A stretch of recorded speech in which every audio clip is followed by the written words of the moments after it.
Here is courage, mankind's finest possession. Here is the noblest prize that a young man can endeavor to win, and it is a good thing his city and all the people shared with him. When a man plants his feet and stands in the foremost spears relentlessly, all thought of foul flight completely forgotten. Tyretus, a 7th century BCE Spartan poet. This is where we hold them. This is where we fight. This is where they die. Gerard Butler, 21st century Australian actor, playing Spartan King Leonidas in the box office smash that got many of us thinking about how badass Spartans were, 300. Who were the Spartans really? Were they the death before dishonor badasses portrayed in 300? The technical definition would be that Spartans were a group of Greek people from the ancient Greek city-state of Sparta, whose society was highly structured and, yes, very militaristic. The Spartans are often described as warlike, harsh, and having left no real culture behind outside of a supreme dedication to battle, but that isn't true. Well, that isn't quite true. The Spartans had a culture of dedication to battle for most of their history. At their peak, they were singularly focused, obsessively focused to a degree that nowadays would be considered psychotic to being the best warriors on earth. But also, there is still a lot we don't know about them. There are scholars today still dedicating their entire lives to trying to understand Sparta over 2,000 years removed from the peak of their existence. The legend of the 300 Spartans at Thermopylae, the Spartan phalanxes that won great battles, Kings Leonidas and Agesilaus and the great lawmaker Lycurgus, real or legend, they were all military and cultural influences that contributed to the legendary reputation of Sparta. Sparta in reality was much more complex and multifaceted than the simple legends still spread today by clickbaity YouTube videos used to inspire men and women to fight for glory. However, again, there also was a shit ton of fighting going on.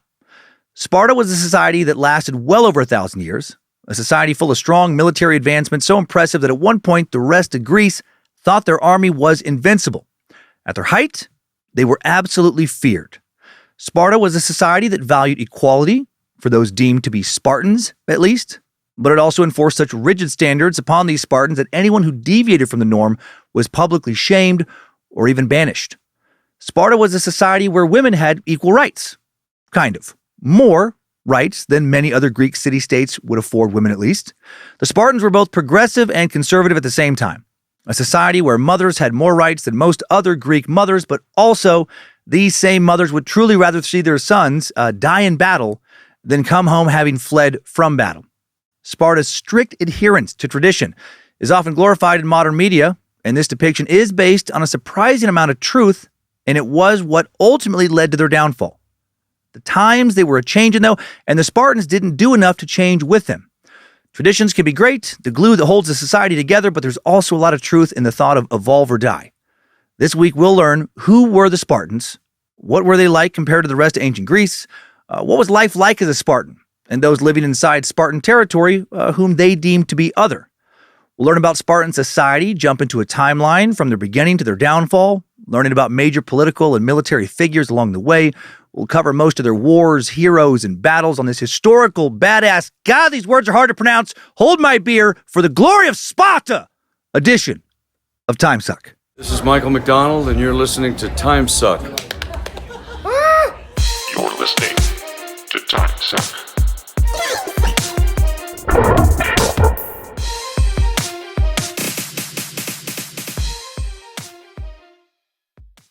Happy Monday and welcome back to the Cult of the Curious. I'm Dan Cummins, the Master Sucker, a guy who has never taken over 500 hits of acid at one time, a guy who felt the least manly he has felt in months, if not years, by the end of researching today's episode, but also a guy really happy to have never left a baby to die on a hillside. And you are listening to Timesuck, and that hillside reference will make sense later. Hail Nimrod, hail Lucifina, praise be to good boy Bojangles, and glory be to Triple M. Only one very quick thing to say today before we go to Sparta. While I haven't felt, due to so much complicated history, that I've had the mental bandwidth to properly cover the history of Israel and Palestine like I would like to yet this year, I've honestly been having the most fun I've had in a while this year doing content that is more escapist. I do want to say that what is currently happening in the Gaza Strip is, in a word, man, just evil. Wow.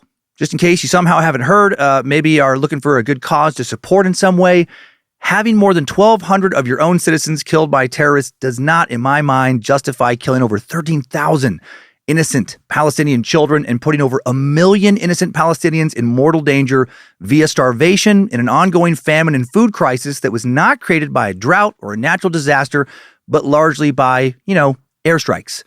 Real scary shit going down in the Middle East right now. A lot of people hurting who don't have a dog in this fight. A lot of meat sacks, just like you and me, who only want to raise their kids to have better lives than they have, keep a roof over their heads, put food on the table, and now all of that is impossible. They're living in a hell many, if not most, will probably never fully recover from. What Hamas did to start this current conflict was also evil. The kidnappings, rapes, the murders, barbaric, but goddamn, there has got to be a better way to fight Hamas than this. Not trying to be political, not trying to pick a side. I'm on the side of Team Meatsack. I'm on the side of most citizens of any nation who are not political. They're just fucking people trying to enjoy their lives while they have them and not be bombed, not be starved.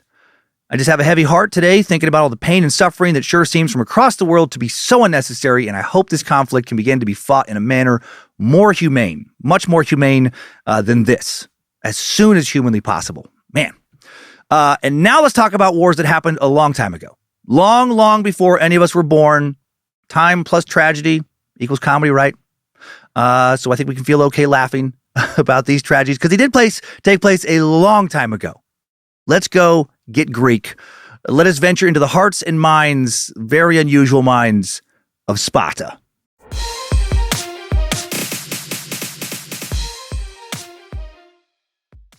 Sparta was but one of many different city-states in ancient Greece.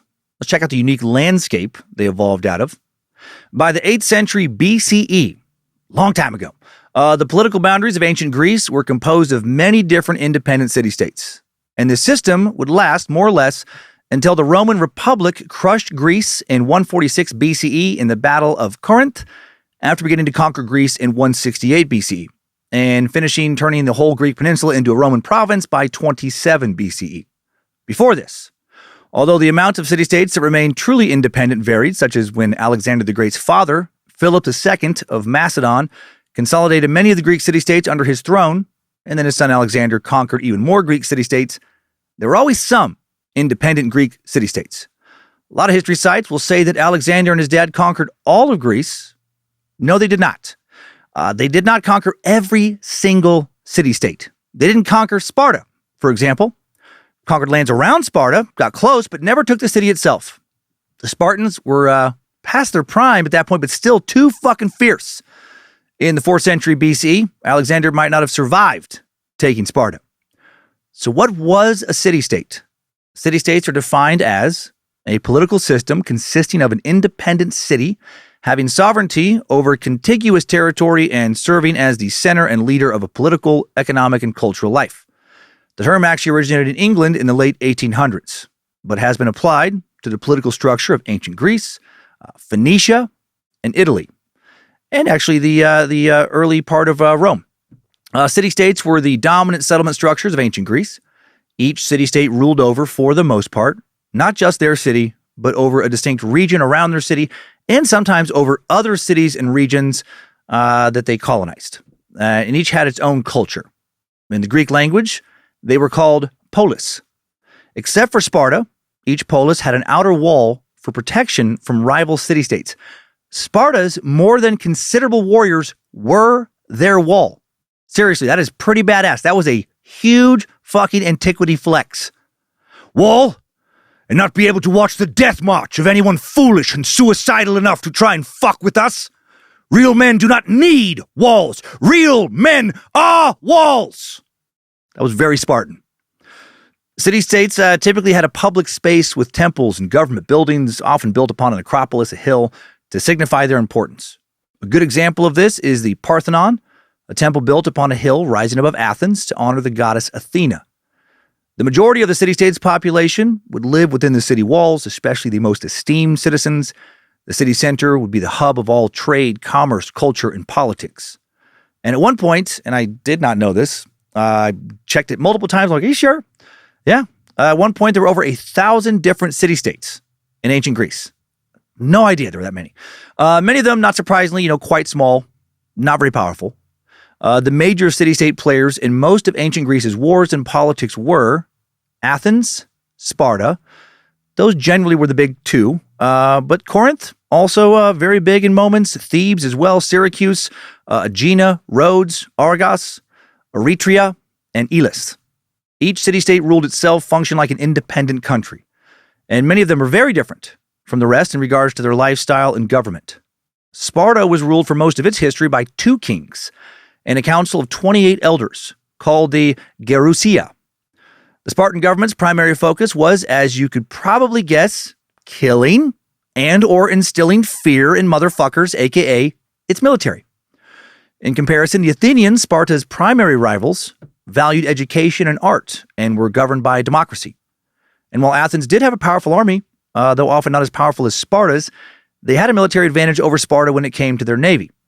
Which makes sense. Athens lies along the coast of the Aegean Sea, whereas Sparta lies inland in the Evarotus Valley, surrounded largely by mountains. The reason city-states came about instead of a large centralized government was mostly because of Greece's Mediterranean geography. Greece is full of very rocky, mountainous terrain, many, many islands, roughly 6,000 islands, of which hundreds are suitable for habitation, and other physical barriers. These barriers resulted in most of Greece's higher population centers being very isolated from each other back when it was a whole hell of a lot harder than it is now to travel quickly and communicate over vast distances. Also, kings be wanting to be kings and not be bending those king knees to other kings. Kings be kinging. But for real, the various city-state rulers had zero interest in being ruled by anyone else. And for centuries, it was just too big of a task to amass an army strong enough to both conquer other city-states and also, and this would be the real hard part, maintain control over all of them after you've bested them in battle. Interestingly, prior to the city-state era, most Greek historians agree that earlier tribal systems that existed and did work together in some capacity, or they existed and did work together, but then they broke up during a period of great economic decline and established their independent territories between 1000 and 800 BCE in peninsular Greece, the Aegean Islands, and Western Asia Minor. Then over time, many of these tribes grew greatly in size, commerce, culture, and military strength. And some of the stronger tribes sent out bands of warriors into other territories, many of whom broke away from their original rulers and created new, similar city-states on the coast of the Mediterranean Sea, and the Black Sea between 750 and 550 BC. From this, over 1,000 city-states, big, many very small, would eventually spring up across Greece. The governments of these city-states range from true monarchies to true democracies, with different laws and constitutions in each. All of this variety, the massive, wondrous, beautiful exchange of ideas between many of these city-states allowed for a special kind of intellectual growth that led to the birth of our Western civilization. Hail Nimrod, and thanks, ancient crazy Greek people, with your super fucking weird gods and insane customs that we'll get into later as we explore Sparta. If you're not prepared for a fair amount of sodomy talk today, this might not be the right history lesson for you. Might not want to play this for the classroom until you really give it a thorough listen.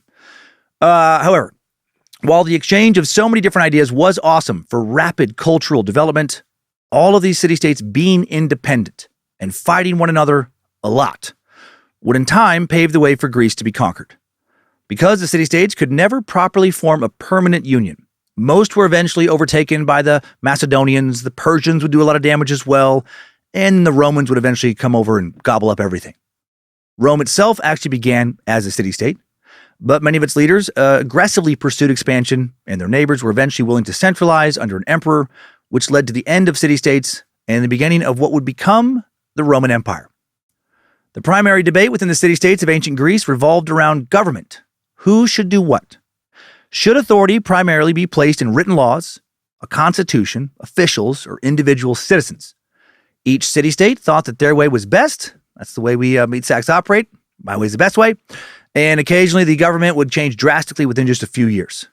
Throughout the city-states, there were all kinds of different systems of government. From what archaeological records exist, we know that the four most common were democracy, ruled by the people. But by the people, they meant dudes. Monarchy, ruled by an individual who had inherited his role, generally dude. Oligarchy, ruled by a select group of dudes. And tyranny, ruled by a dude who had seized power by unconstitutional means. A lot of tyrants in ancient Greece. I didn't realize that from previous studies. Not all of them bad rulers, actually.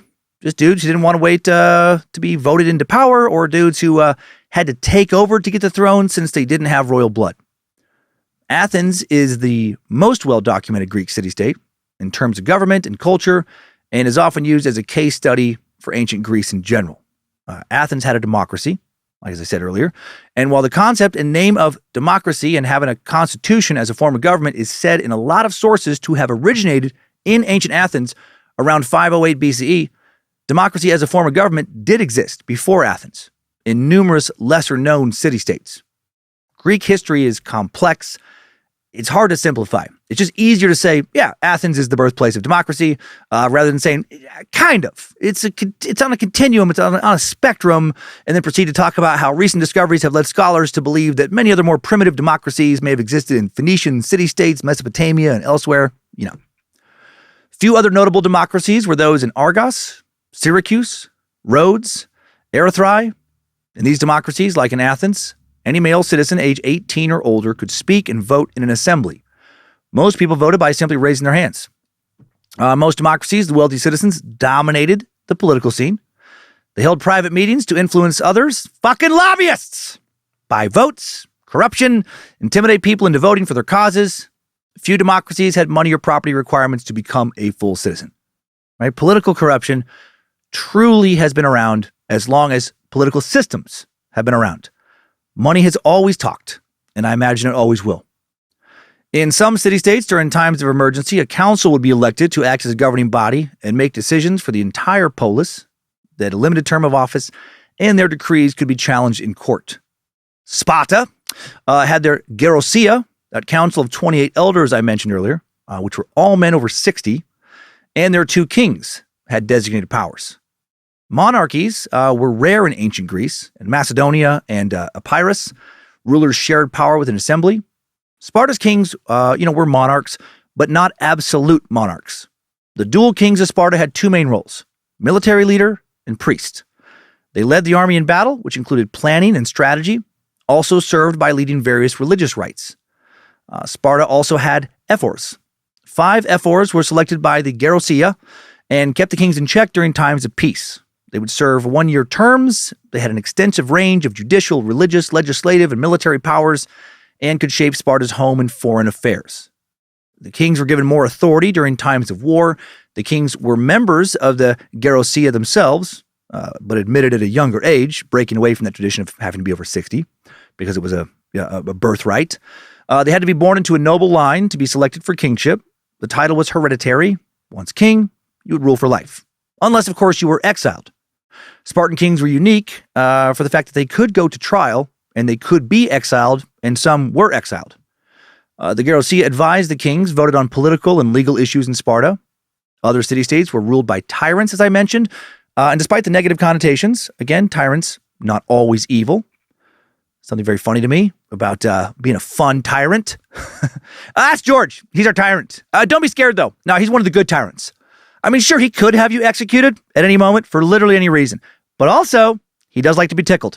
You can go grab him, throw him on the ground, and tickle him till he can't breathe right now. He probably won't even kill you.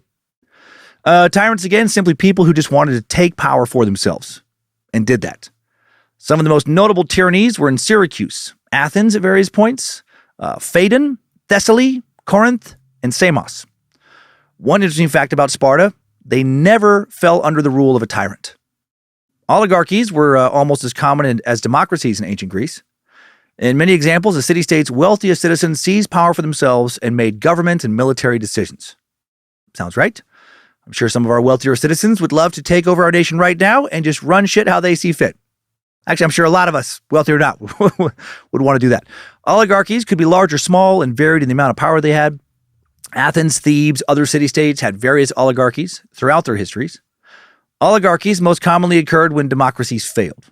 Overall, there is less information about oligarchies in ancient Greece than other forms of government. No matter the type of government, being involved in politics was a very important cultural value in ancient Greece. It was seen as a way to express involvement and interest in your community. also as a way to keep abuse of power in check.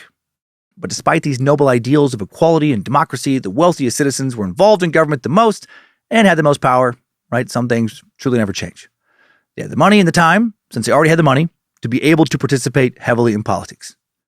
Athens and Sparta are often compared as two contrasting city-states that showed the vast differences in cultures of the time. Athens was mostly democratic. The ecclesia, the assembly, met once a month. Women, slaves, and foreigners could not attend the assembly. Sparta had two kings, as I mentioned, from different noble lineages. Their version of the ecclesia was their council of elders, that Gerousia. Instead of allowing citizens to have input on issues, only issues submitted by the elders or the ephors could be discussed in Spartan meetings. I like it. I think that's good. I wish we had something similar for YouTube comments. City council meetings, parent-teacher conferences, just a whole bunch more. Hey, how come my comments won't show up online? Simple. No one fucking cares what you think. Hey, how come my daughter didn't get special recognition at the basketball awards banquet? She worked really... Ma'am, did you submit your input to the ephors or the Gerousia? You did. And did they approve it? They did not. Right. We're going to need you to shut the fuck up. And then if she starts to go full Karen and just talk about how, this is madness. Some Spartan warrior just fucking comes out of nowhere. Madness! This is Sparta! And he just kicks her down a fucking well that no one even noticed was there before. Side note, how fun would it be to kick somebody you really don't like down a well? Like a deep well. Like a solid kick, like you have great flexibility in your hamstrings, you got no lower back problems, you got decent quad power, and you just suck your knee up your chest and then just bam! Just launch them, and like they don't really defend themselves that well in this fantasy. Then their arms kind of flutter, they like lift off the ground like in a cartoon, and then just fall down a deep well. And it has to be one that you don't even need to use as a well. So you don't have to be worried about like water contamination. It's a fucking pit, really, more than a well. You just get to kick them in a pit. They just go down there, and then you just go about your life. There's no messy cleanup, no law enforcement asking questions. Like, they're just gone. They just vanished into the pit of darkness. As a fantasy in my mind, God, that feels very satisfying. Okay, back to what it was like to live in Sparta compared to life elsewhere in Greece. There were a lot of cultural differences from one city-state to the next about what was important in a citizen. To really be considered a Spartan, for example, you had to be strong, courageous, highly disciplined. Boys would leave home at the age of 7 to dedicate their lives to Sparta. By the age of 20, they were a nameless, faceless, absolutely willing to die for the glory of Sparta, member of a phalanx, feared throughout Greece as a Spartan warrior. To be an Athenian meant receiving a well-rounded education. Boys were educated on rhetoric, public speaking, critical thinking. So soft. They studied the works of Hesiod and Homer. They received physical training and music training. Unlike Sparta, their men started training, at the age of 18 to be part of the army or navy, as opposed to starting training at 7. That's so insane. Athens emphasized the individual, whereas Sparta emphasized community. The needs of Sparta were far above the needs of yourself or your family. Better yet, your needs just are the needs of Sparta. You've just aligned your needs with Sparta's needs. Women treated very differently in Athens and Sparta. Spartan girls and women received education, but were also thrown down a flight of stairs literally every day between breakfast and lunch. Stairs had to be at least a dozen steps. Why? There is a reason. To be sure, they were still tough enough to be worth keeping around, to be tough enough to be a Spartan. If you broke a hip, you're weak, you're killed. If you kept crying about how much it hurt to have been thrown down the stairs again, you're killed. Right? If you didn't make it back up the stairs in time to get lunch on the table, you're killed. That's not true. The Spartans were rugged, but not that rugged. Feels Spartan-like, though. Spartan girls and women received education allowed to compete in athletic events, which was unusual in ancient Greece. Women in Sparta could own land, something forbidden in other city-states, but they could not vote or be full citizens like men. In Athens, girls were taught domestic skills. They were also barred from citizenship, property ownership, and even basic exercise. The exercise part's super extra weird. With the geography, diversity, political climate of ancient Greece established, now let's take a look specifically at life in Sparta. What was the life journey of a typical Spartan from birth until death? What was life like for those who weren't truly considered Spartan? Women, skilled laborers, slaves? Sparta was located in the southeastern Peloponnese region of ancient Greece. The Peloponnese is a large Greek peninsula full of mountains and gorges. Many ancient Greeks thought of it as an island because of how, only the narrow isthmus of Corinth connects it with the rest of the Greek mainland. The city-state grew to be about the same size as Athens and Thebes by conquering their neighboring region of Messenia.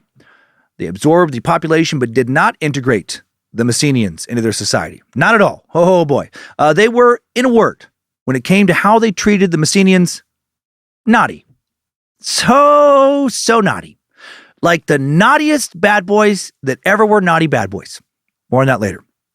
While Sparta was a city-state, they also controlled a large territory around their city for centuries, a territory that did include other cities. Spartans were, as I mentioned, a warrior society. Spartan culture focused on loyalty to the state and military service. The Sparta we think of today was the Sparta at the height of its powers after defeating Athens in the Peloponnesian War in 404 BCE. Sparta was a stratified society with three groups of people: the Spartans, full citizens, males, the Periusai, who were skilled craftsmen, and the Helots, who were the slave class. Those Sparta conquered, who Sparta conquered, had no rights or citizenship. The Helots, the slave class from Messenia, were considered lower than other conquered people. Interestingly, they really didn't like the Messenians. Helots ran the agricultural industry in Sparta and did other daily tasks. And because all the Spartan men under the age of 60 were soldiers, the Helots worked as farmers, servants, nurses, and military attendants. And again, the Spartans, man, they hated the Messenian Helots for the most part, and vice versa. Sometimes they would work together. Later on, sometimes they would get married, which I find strange because, man, they were not treated well. Tensions with the Messenians, as you'll see, is the main reason Sparta evolved to become so focused on being unstoppable warriors. The Messenians kept society functioning while Spartans focused on athletics, military training, and politics. The Helots were what made Spartans a unique society because they performed all the hard, menial labor in place of common people. Normally, in most city-states, only wealthy Greeks could hire servants, but not in Sparta. Every full citizen and their family had at least one assigned Helot to run their household. The Helots were extremely oppressed by the Spartans. Spartan leaders did this to prevent uprisings because they were far outnumbered by the Helots. Spartans could murder Helots for literally any reason at all. Oftentimes, they were just murdered for being too smart, too athletic, showing any sign of defiance. Spartans were strong and deadly warriors, but they lived in constant fear of a Helot rebellion. And the Helots also lived in constant fear because they were continually abused and often killed by the Spartans. Fucking crazy relationship between these two classes of people. The Periusai were another interesting class of people in Sparta. Their name translates to dwellers around. The Periusai were free men and women who lived in surrounding Laconia, rather than concentrated in the polis of Sparta. They also had Messenian Helots, and while they would not be Sparta's elite hoplite fighters, they did assist Sparta in battles when called upon. The land of Laconia lies in the southern end of the Peloponnese Peninsula, south of where the Messenians would dwell. Today, both Messenia and Laconia are administrative regions of modern Greece. The Periusai were skilled craftsmen and traders, not full citizens, were treated much, much better than the Helots. They were respected by the Spartans because they often built their weapons. And speaking of weapons, the Spartans would use three primary weapons, same as many of the other city-state warriors. Their main weapon was a dory, aka a dory spear. They used this when fighting as part of a phalanx. From 6 to 9 feet long, depending on what era it was being used in. It would have a handle with a diameter of roughly 2 inches, made of hardwood, often ash. The flat leaf-shaped spearhead was composed of iron, as was the iron butt spike on the back end of the dory spear that served mainly as a counterbalance, but also you could bash the shit out of somebody's head in with that. They also would sometimes throw a javelin as a long-range weapon. It's estimated they could throw it about 150 feet. They did not use the bow and arrow. They used a javelin instead. They had as a secondary close-range weapon, if their phalanx fell apart, a xiphos, a short double-edged one-handed iron sword, 18 to 24 inches long in the Spartans' case. It was a little shorter for the Spartans than for many of the other city-state infantrymen. Even Sparta's kings used these weapons as they would fight alongside their men. Sparta's kings were, of course, at the top of the social hierarchy. Sparta had, as I said earlier, 2 kings for military purposes. Everything was about war with these dudes. Everything focused on being militaristic. And for most of their history, each king came from one of 2 bloodlines.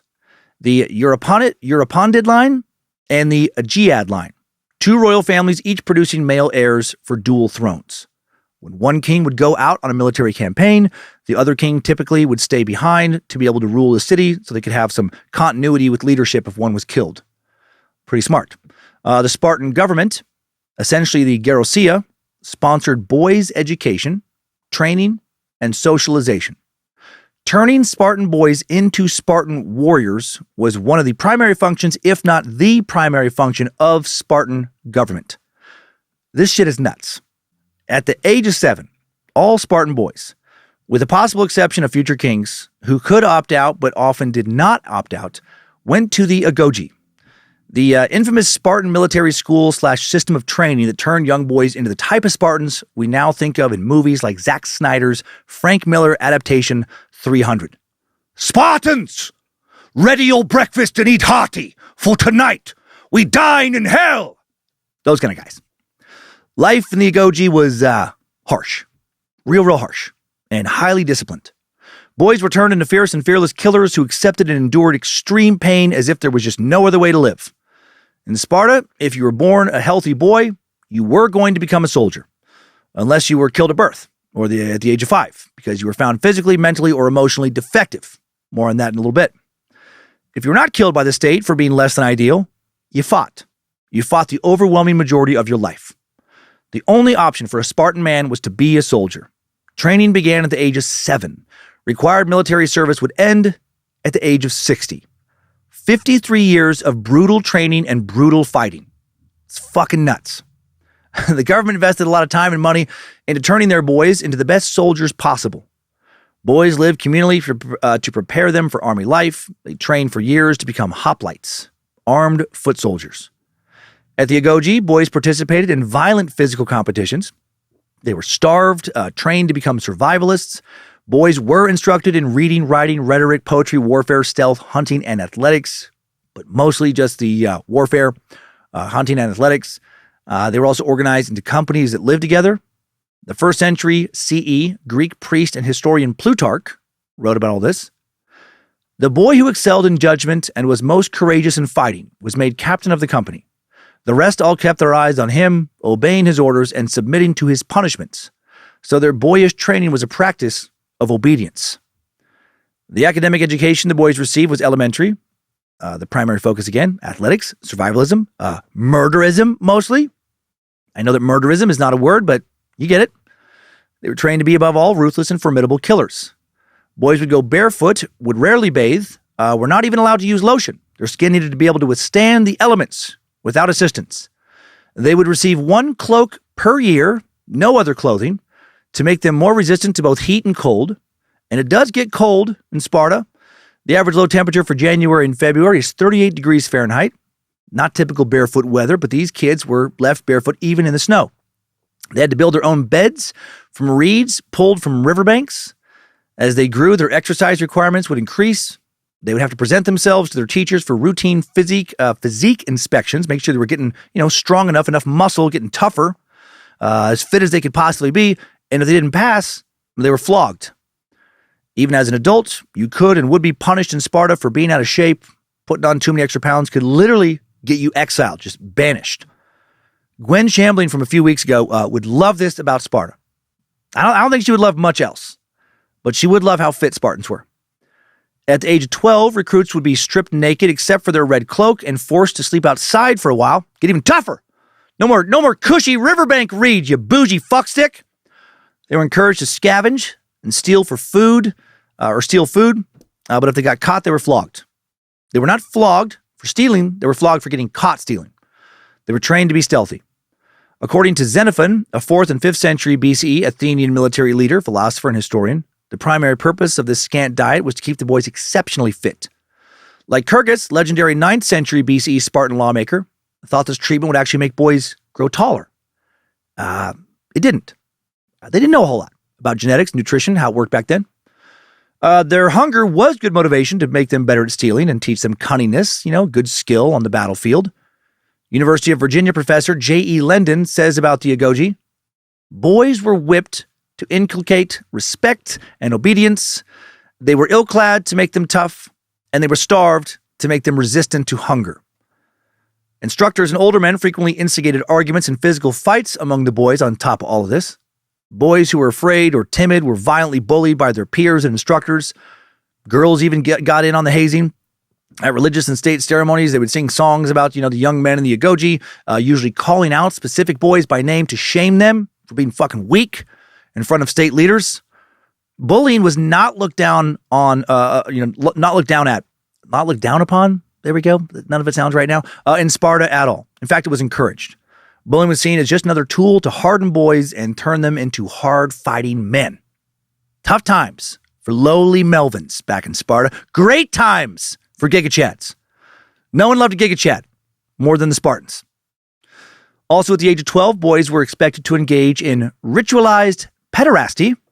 So, to be homosexually abused by men, even young gigachads were routinely butt-fucked by their mentors. So maybe not the best times for gigachads back in Sparta, actually. How widespread all of that was is still debated by historians. Sparta did not have its own historians, which is interesting. There are no real historical accounts regarding ancient Spartans, written by Spartans themselves, especially at their peak. Couple poems from the early Spartan days. Nothing from peak Sparta. Spartan tradition prohibited the creation of records about internal affairs. The Spartans were taught to read and write for governmental administration and to maintain control over the helots only. In general, though, there was a cultural emphasis on oral tradition. They didn't want other city-states learning their secrets. That said, according to what has been written, every Spartan warrior, grown-ass man warrior, was expected to receive a young warrior as his lover. Technical term was inspirer. Creepy. I think inspirer might be creepier than lover. The younger partner was called the hearer. I don't know how much they were, I guess they had to listen a lot, but other things were happening. The relationships were not likely always sexual, maybe not even perhaps mostly sexual.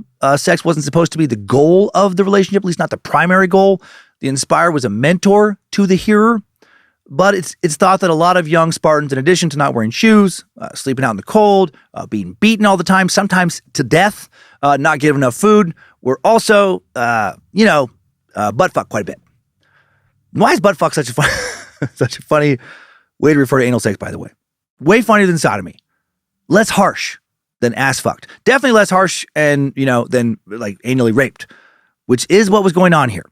But let's not think of it that way. It's too tragic. But tragedy plus time, remember? It's very tragic, but did happen a long time ago. Obviously disturbing, various forms of pederasty existed all over ancient Greece. Very different times. Thank God life has changed quite a bit.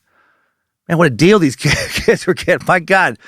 Hey, kid, I'm going to train you into becoming a fierce fucking Spartan warrior that will dominate Greece's battlefields and bring the most glory to Sparta.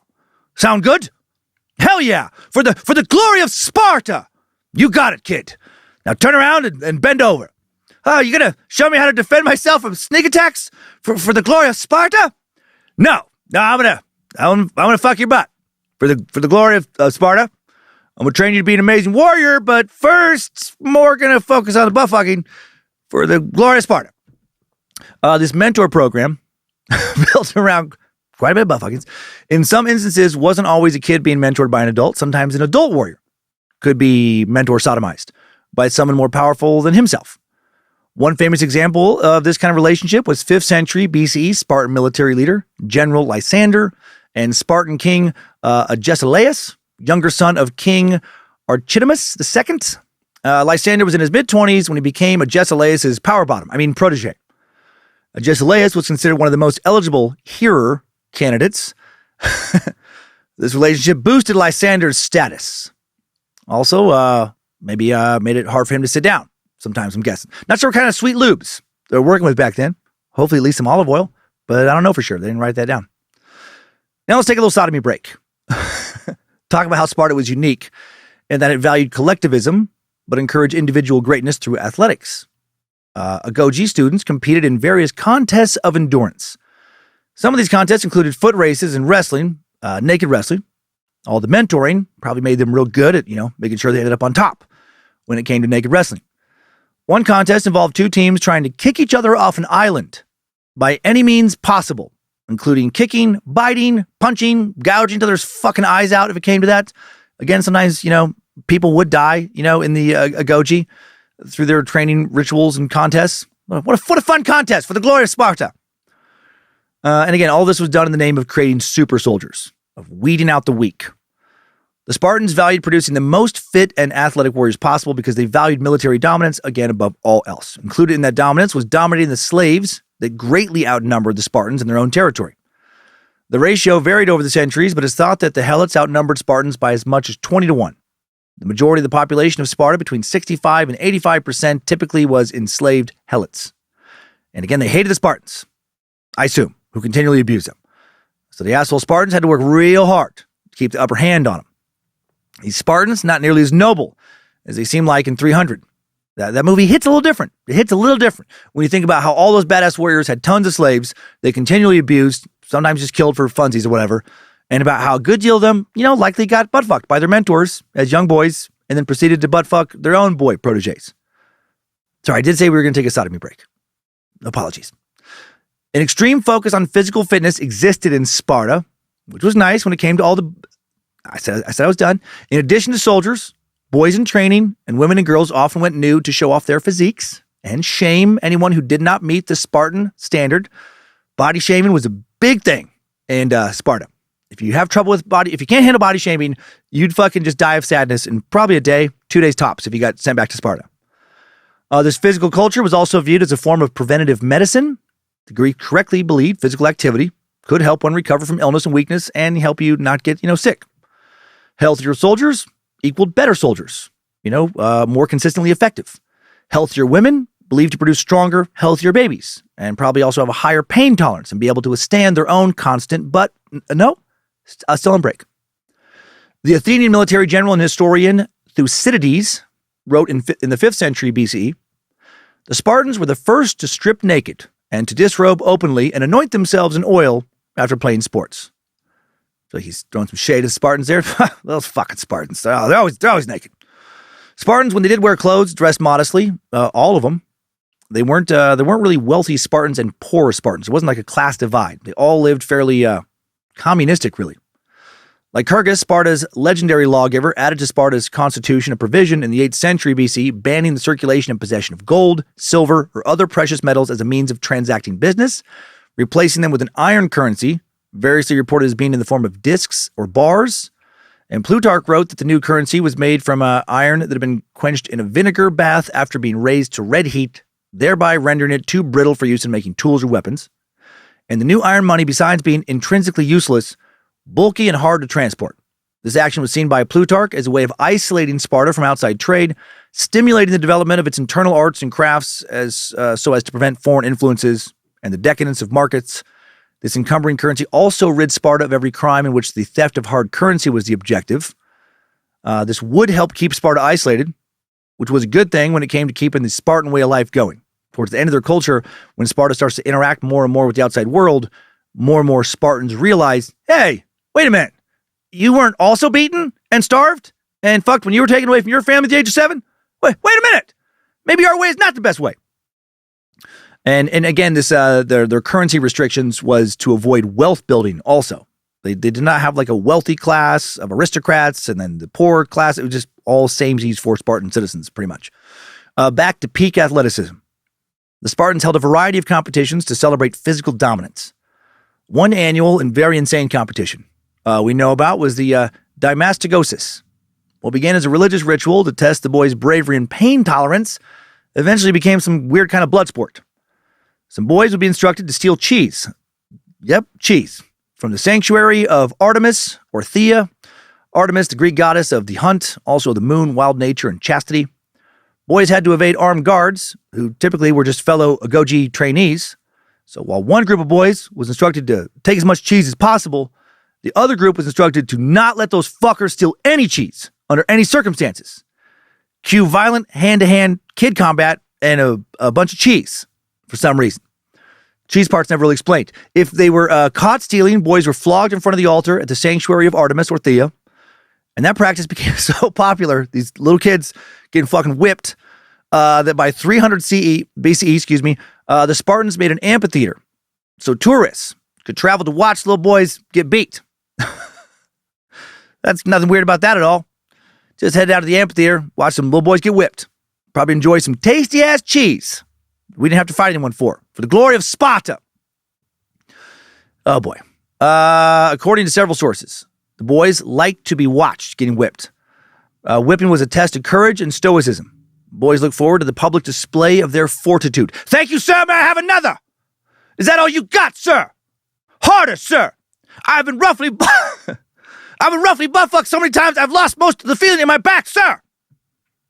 Sodomy break is over, I guess. Other Greeks who learned about these practices were disgusted. Famous Greek philosopher Aristotle. Lindsay thought it was hilarious that I had to look up pronunciation guide. I know how to say Aristotle, but growing up, none of you are going to be surprised. For a long time, I thought it was, now I can't remember how I said it. Aristotle. That's what I thought it was. I thought it was Aristotle. So I have to check. It's like in the back of my mind, I'm like, I think it's Aristotle. Anyway, Aristotle said that Spartans turned boys into animals. Not wrong. Other Greek philosophers and historians describe the Spartans as savage beasts, mindless bees in a hive with no individuality whose only function was to sting. Yeah, I think I agree. Spartans sound absolutely barbaric. Teen boys who demonstrated the most leadership skills for Sparta were selected for the Krypteia, a secret police force that terrorized the Helots even more than they're already being terrorized. They'd be encouraged to kill many of them in this regard. Spartans were savages. Plutarch is the main source as far as claims that the Spartans used boy death squads to keep the Messenians in check.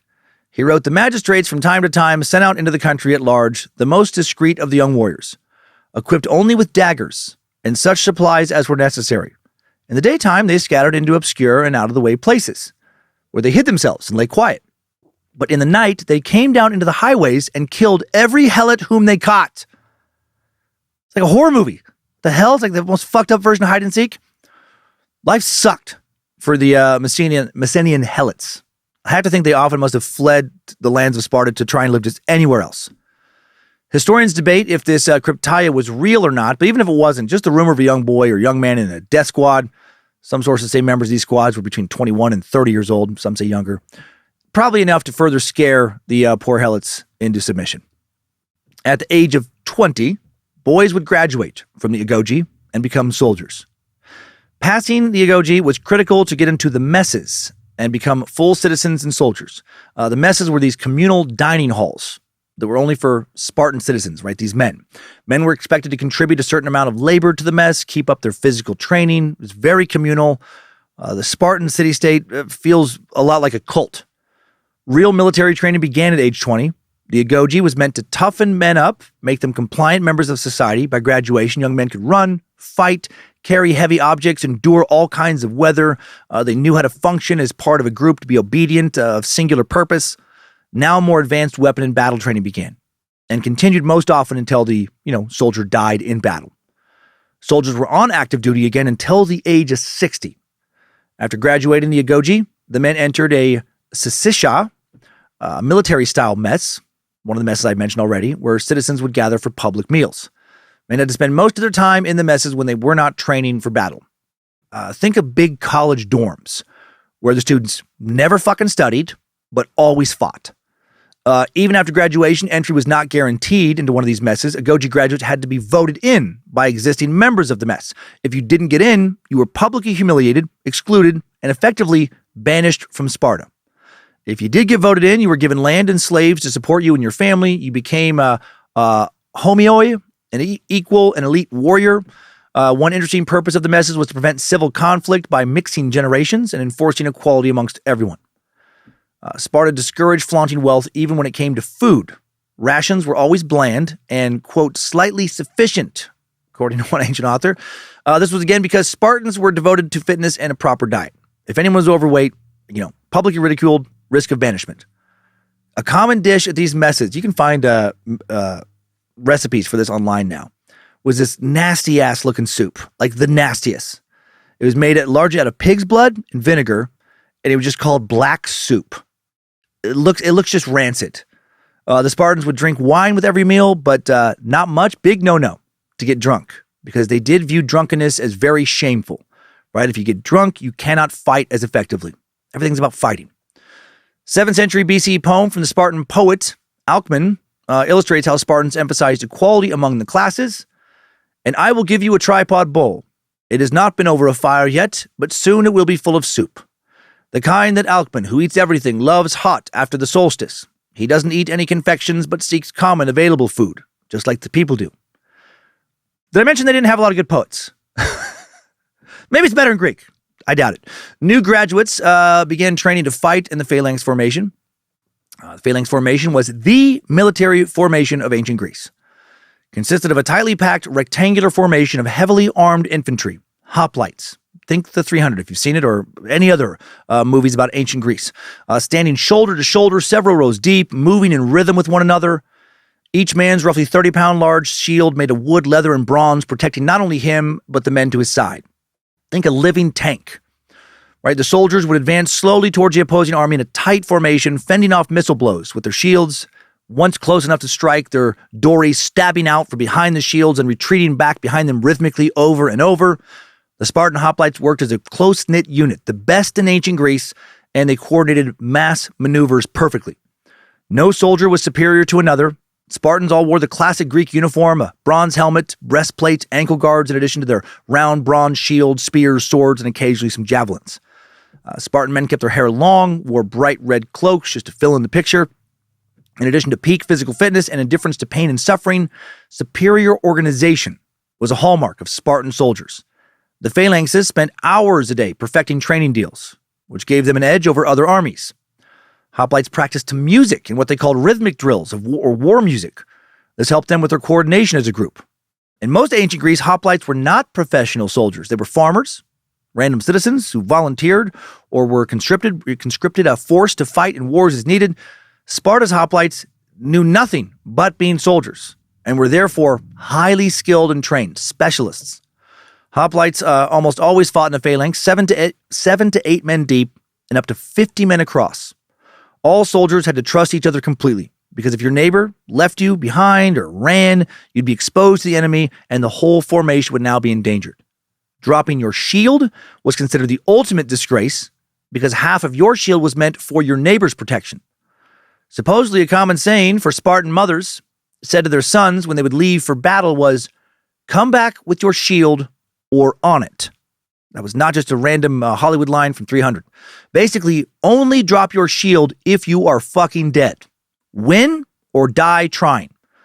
Don't let all that butt fucking have been in vain, my sweet, sweet boy. If a woman's child died in battle, it was seen as completing a duty, an honor. Only 2 types of people could get their name on a tombstone in Sparta. Women who died in childbirth, right? Giving a life to Sparta, or men who fell in battle, giving their lives to Sparta. When opposing phalanxes met on battle, war became a bloody stabbing and pushing contest. The rear of the phalanx would push as hard as they could to move the unit forward. The first 3 rows would do the attacking. Spartan soldiers would often put gorgons, other scary figures, on their shields to intimidate enemies on the front lines. Number 1 rule, being a Spartan soldier, never surrender. Spartans were trained to fight without fear, right? They had been through so much since the age of 7, just so much, punishment and physical abuse, that they were just immune to pain, basically. Surrender was cowardice. Soldiers who did, if they showed any cowardice, were shamed, apparently often committed suicide. Herodotus, the 5th century Greek historian from Halicarnassus, wrote a warning tale of 2 soldiers who missed out on the great Spartan battle of Thermopylae. They were disgraced. One hanged himself. The other redeemed himself by fighting to the death in a later battle. If you fought all the way until the age of 60, you're probably a serious badass to live that long because they fought a lot. Then you qualified for the Gerousia. And now let's talk about Spartan women a bit again. And that Gerousia, again, is that council of the 28. Women in Sparta lived unique lives, much different than any other part of Greece and the rest of the world. Women had more equality and rights, as I mentioned earlier, but not equal to men.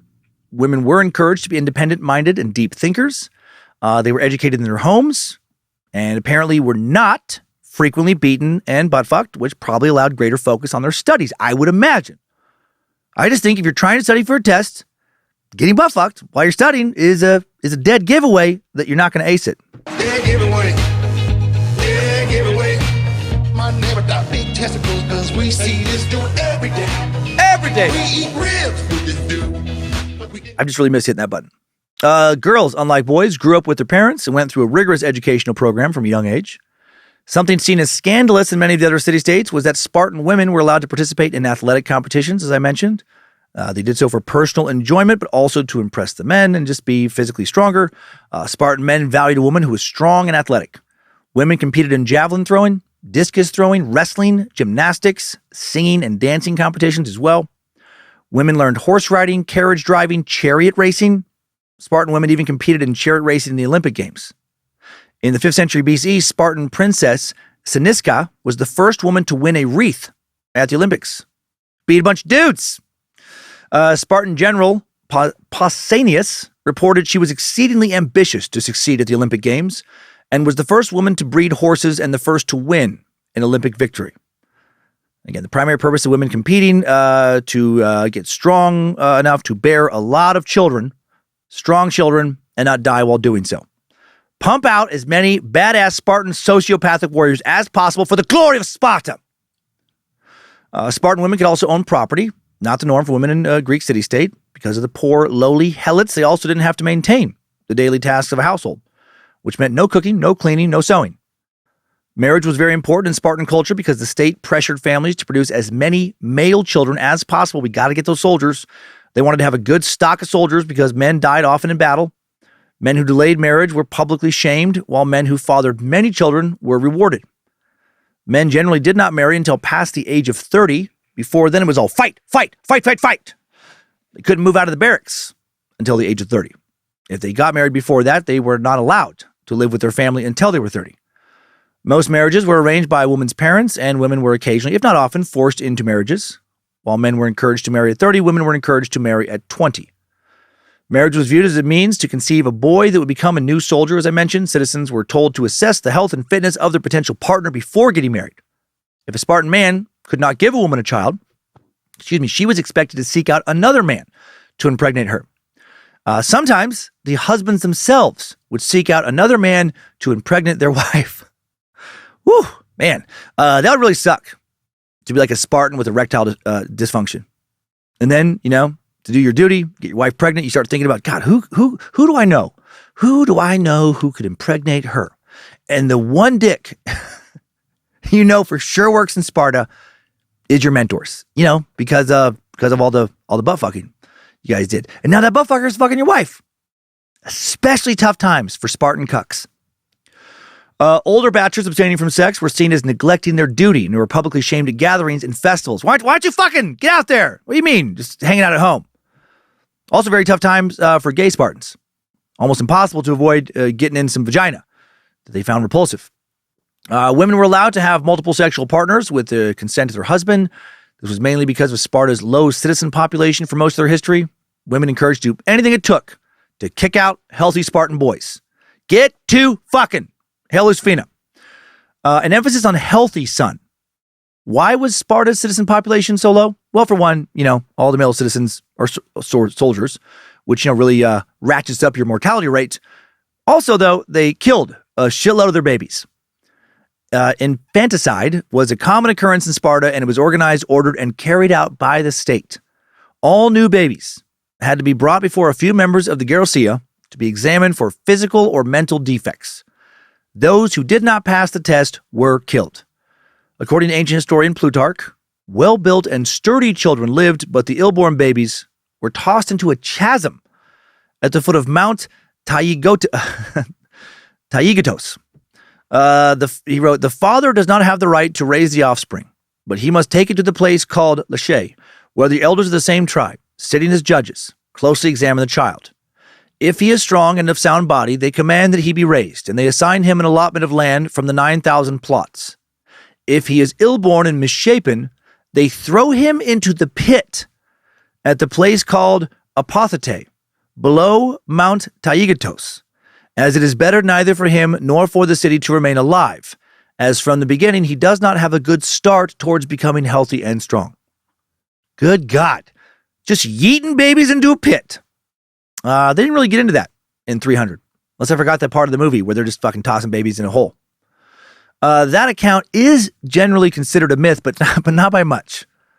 What is considered the truth is not better at all. Most historians believe that while babies were not thrown into a pit, they were left on a hillside, where they would die of exposure, be eaten by wild animals, maybe be found and raised by strangers. I think it'd be better to be thrown in a pit. Maybe you die on impact at the bottom of the pit as opposed to just left out on a hill. Spartan babies, according to legends, who were not left out to die, were often bathed in wine instead of water to test their constitutions.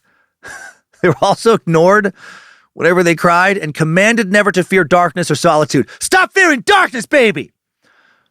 These guys were savages. Then, according to at least a few sources I found, Spartan kids would be tested again at the age of 5. This is even more fucked up. And just straight up murdered if deemed to be defective at that point. Hopefully at that point they would throw them in a pit, as opposed to just stay there on the hill until you're dead. The word Spartan itself has come to mean self-restrained, simple, frugal, and austere. The original name for Spartans, laconic, a native of Laconia, means using few words, concise. These words were derived from the Spartans because they valued brevity in speaking, unlike politicians and citizens in many other Greek city-states. Enough chit-chat. Time to fight. Maybe fuck some butts, kill a few babies. And then we got the glorious Sparta to focus on. Plutarch wrote, no man was allowed to live as he pleased, but in their city, as in a military encampment, they always had a prescribed regimen. Spartans would sometimes humiliate poor helots. Fucking with the helots, just a favorite pastime of the Spartans. They would do this as a demonstration of the virtue of self-control sometimes. A common practice, I guess, was to force a helot to get drunk in public so that they would start to act foolish, and that would be used as a demonstration to young boys for how an adult should not behave in public. And then after being forced to be drunk in public, oftentimes they'd be beaten for being drunk in public. Insanity. Spartans valued self-control above all else, other than being really good at fighting, of course. But having great self-control did help with fighting. Loyalty to the state came above even loyalty to one's family in Sparta, right? You must live for Sparta. This singular focus, this rigid way of living, this obsessive emphasis on turning all Spartan boys into brutal killers led to Sparta becoming the most feared and militarily dominant city-state in all of Greece. However, it would later lead to Sparta's demise. Spartans were not flexible, not in any way, very rigid. They fought the same way for centuries, and they became really, really good at it because they honed in and perfected it. They were the best, but they did not create a plan B. And eventually, as the world started to change more around them, they couldn't keep up. Spartans found themselves ill-equipped to deal with problems like social issues of inequality and a desire by more and more members of their declining population to maybe, write a play or read a book instead of beat the fuck out of some other kid for cheese and then see how well you can handle being publicly whipped. The Spartans refused to adapt, even militarily. They did not innovate or create new technologies for war towards the end of their society. And eventually, those around them evolved past them. And the glory of Sparta was no more.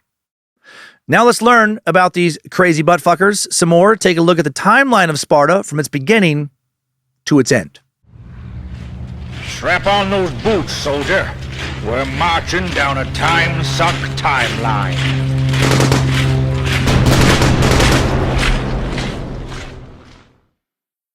In 1400 BCE, almost 3,500 years ago, Sparta was already some sort of an important site in the ancient world.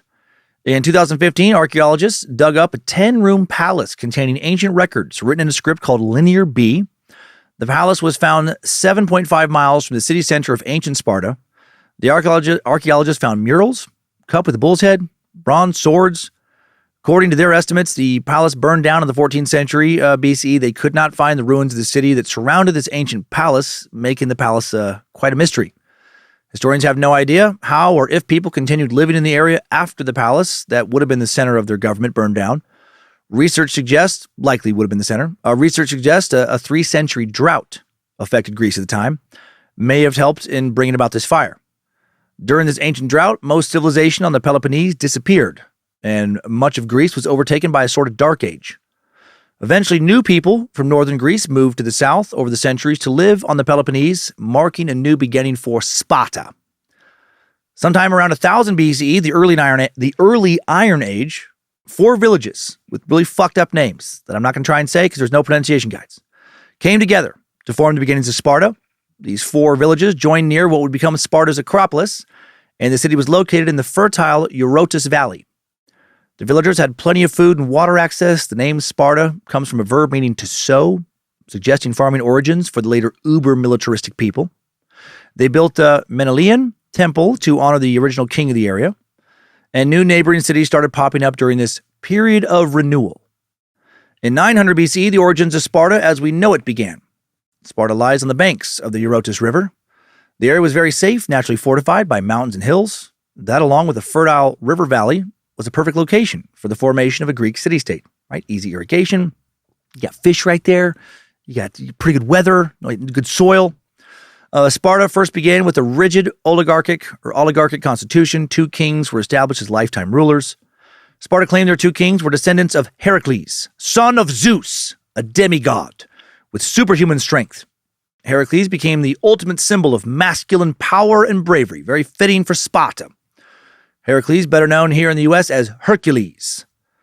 The first kings, according to legend, were a set of twins, and they seized control from the descendants of Agamemnon, the fabled king who led the Greeks in the Trojan War and was murdered by his wife upon his return from Troy. This was the start of Spartas. I don't know why I like to say it that way. The 2-king system, the early Spartans eventually seized control of the Eurotas Valley and conquered and colonized their neighbors. In the 10th century BC, famed Spartan lawmaker, possibly more legend than man, Lycurgus, created the Retra, the original set of Spartan laws. It's like their constitution. Plutarch claimed to preserve the early Spartan constitution. Historians, however, debate the existence of Lycurgus. Many believe he was a fictional inspirational character for the Spartans, right? The Greeks, they loved to make up historical figures. And that some early kings or council actually wrote the Retra. If Lycurgus is real, he claimed he received instructions on the Retra from a Delphic oracle. The Retra defined the powers of the different Spartan classes. And that Delphic oracle, that basically is just saying these laws come from God. This Retra mentioned tribes and various localities as well as units of governmental organization. The Retra demanded a council with 2 kings, assembly meetings, declared that people should have the power. A later writer added to the Retra by King Theopompus and Polydorus, kings there, reigning in the 7th and 8th centuries BCE, stated that if the people chose crookedly, then the elders should dissolve the issue. There is much debate on the truth and actual age of the Retra, but regardless, the Spartans followed it as their constitution. The Retra is thought to have made Sparta the first city-state to politically define the rights and duties of its citizens. The early Spartans did place an emphasis on the arts, surprisingly, as shown by remains of pottery and poetry. These remains were found in modern-day Libya, the island of Samos near Turkey. Up until 600 BC, the Spartans may have had an ivory workshop. Their surviving ivories depict birds, men and women, a sacred tree, and more. Historians have noted that Sparta produced more poetry than any other Greek city-states in the 7th century BC, and their poetry would reflect a transition into military values. One early Spartan poet, we met him before, named Alcman. You're familiar with his great work. He wrote a poem for a festival about a choir girl named Agido. Alcman's dates are uncertain, but he's probably active in the late 7th century BC, and here he is not writing about war. There is such a thing as retribution from the gods. Happy is he who, sound of mind, weaves through the day unwept. I sing the light of Agido. I see it like the sun, whom Agido summons to appear and witness for us. But the glorious chorus mistress forbids me to either praise or blame her, for she appears to be outstanding, as if one placed among a grazing herd of a perfect horse, a prize winner with resounding hooves. One of the dreams that dwell below the rock. Again, that sounds kind of cool. I bet it sounds cooler in Greek. Contrast this poem to a poem from Tyretus, a mid-7th century poet, Spartan poet, whose work shows Sparta's transition into a military society that same century. Here is courage, mankind's finest possession. Here is the noblest prize that a young man can endeavor to win. And it is a good thing his city and all the people share with him when a man plants his feet and stands in the foremost spears relentlessly. All thought of foul flight completely forgotten, and has well trained his heart to be steadfast and to endure, and with words encourages the man who is stationed beside him. Here is a man who proves himself to be valiant in war. And if that sounds familiar, it's because I read a portion of that to start off this episode. Tyretus, Alcman, Lycurgus, they're the 3 main Spartan figures that provide some historic documentation on Sparta, but there's a good chance that Lycurgus is not a real person, so more like 2 people. Most of Sparta's records, as I mentioned, come from non-Spartans, and most of them come from later, after these events happened. Between the 8th and 5th centuries BC, Sparta subdued the neighboring territory of Messenia and enslaved its poor people. Before this, the Spartans had already taken/founded 3 other colonies, Taurus and the Aegean islands of Thera, now Santorini, and Milos. After conquering these small areas, they felt ready to subdue a larger city-state and conquer its people. Did not know that Santorini, very popular, kind of bougie tourist destination now, was once Spartan. The Messenian War was a key event in Sparta's transition into a militaristic society. Messenia was a territory just west of Sparta. Fairly powerful city-state. Archaeological evidence from the city of Messene shows their last signs of habitation were during the 8th century BCE, verifying the war started in that 8th century. Afterwards, it was deserted for the next several centuries. From 743 to 724 BCE, Sparta and Messenia battled in the First Messenian Revolt. Sparta marched through the mountains for several days and attacked Messenia. This was the first time that Greeks enslaved each other on such a massive scale. It took 2 20-plus-year wars to fully enslave the Messenians. One eyewitness to the wars was Tiritas, that Spartan poet and soldier. Incorporating the Messenians into society was important because it gave Sparta the means to maintain the nearest thing to a standing army in Greece, by freeing all its adult male citizens from the need for manual labor. The Messenians would now do that for centuries. Those fuckers paid a serious price for losing that war with the Spartans. From 735 to 715 BC, Sparta finalized their takeover of Messenia. Sparta now owned a large tract of fertile land. They turned the Messenians into the Helots, forcing them to become farmers and servants, and their slaves. They forced the Helots to give them half of any produce they grew. The Helots hated the Spartans, reasonably. There were constant tensions between the two classes. The First Messenian Revolt is often cited as the reason for the founding of the Agoge, to teach Spartan men to combat and suppress future slave revolts more effectively. In 706 BC, Sparta founded the colony of Tarentum in present-day Italy. Today it's the city of Taranta. In 700 BC, Sparta, Argos, and Paros held the first documented musical competitions in ancient Greece. So, still not only into fighting. They're playing a little music. Playing some lyres, or whatever they're called. Probably should have looked up. Playing some Greek guitars. Paros, another beautiful Greek island, by the way. Greece is an incredibly beautiful country. It was fun to look up pronunciation videos just because I got to see these beaches. From 685 to 668 BCE, the Messenians revolted against Sparta again. Took almost 2 decades to put down the rebellion, but Sparta eventually did. And it became even more militaristic to make sure, again, that doesn't happen anymore. Following their defeat, Spartan poet Tiritas described the Messenians like asses, worn out with heavy burdens. Clearly, they were not in the best of spirits after getting beaten twice. Their sad lot in life has only just begun. Also, maybe Tiritas is inferring that the Messenians were also getting butt-fucked a lot by the Spartans. I mean, maybe that's the heavy burden that was, wearing out their asses. I don't know. You're not going to hear that in any history class, but maybe for the glory of Sparta. In the 7th century BC, Sparta's military culture was fully established by state leaders from this century until their demise. Spartans dedicated themselves now to war and diplomacy, but mostly war. They began to reject almost all arts, philosophy, literature, too woke. They needed to create the most powerful army in ancient Greece. Before the Messenian Revolt, Spartans were somewhat similar to other city-states. They had artists and poets, men and women performing labor. After the revolt, Sparta transitioned into a fully militaristic society. They became stricter on their soldiers, punishing cowardice in battle with the loss of citizenship. They greatly increased the amount of boy-soldier butt-fucking to ensure stricter obedience. Actually, I'm not sure about the last one, but it seems possible. They encouraged pair bonding among the hoplites to promote loyalty. Loyalty probably built largely around the butt. I'll stop. Time for another sodomy break, probably. The Messenians' labor created an economic surplus for the Spartans, used to finance the communal mess halls and barracks that will help characterize life as a male Spartan citizen. I had the male that was the only citizen, but it just sounds weird. I don't want to be confusing and say Spartan citizen and think like men and women.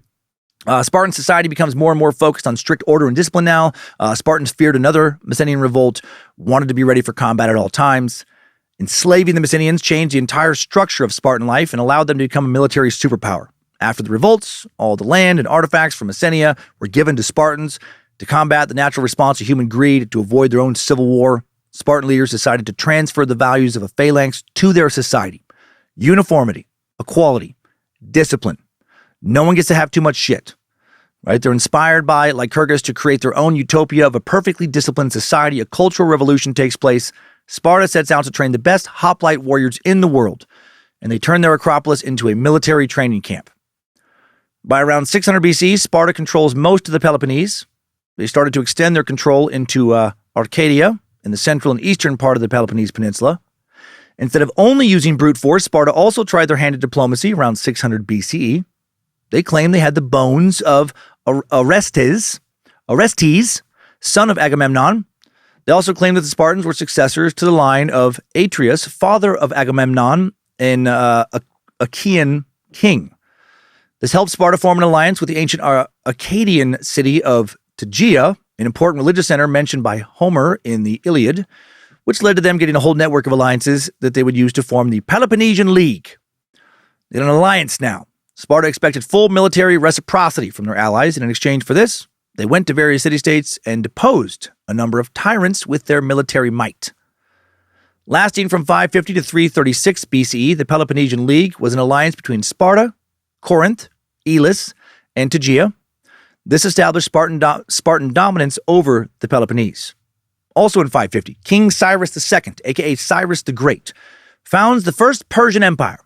The Persians, one of Greece's and Sparta's greatest enemies, but they would also ally with him sometimes.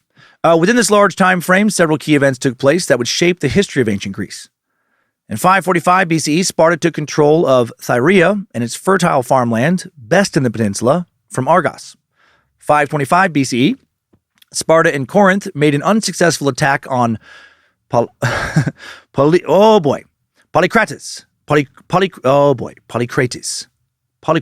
There we go. Polycrates. Boom!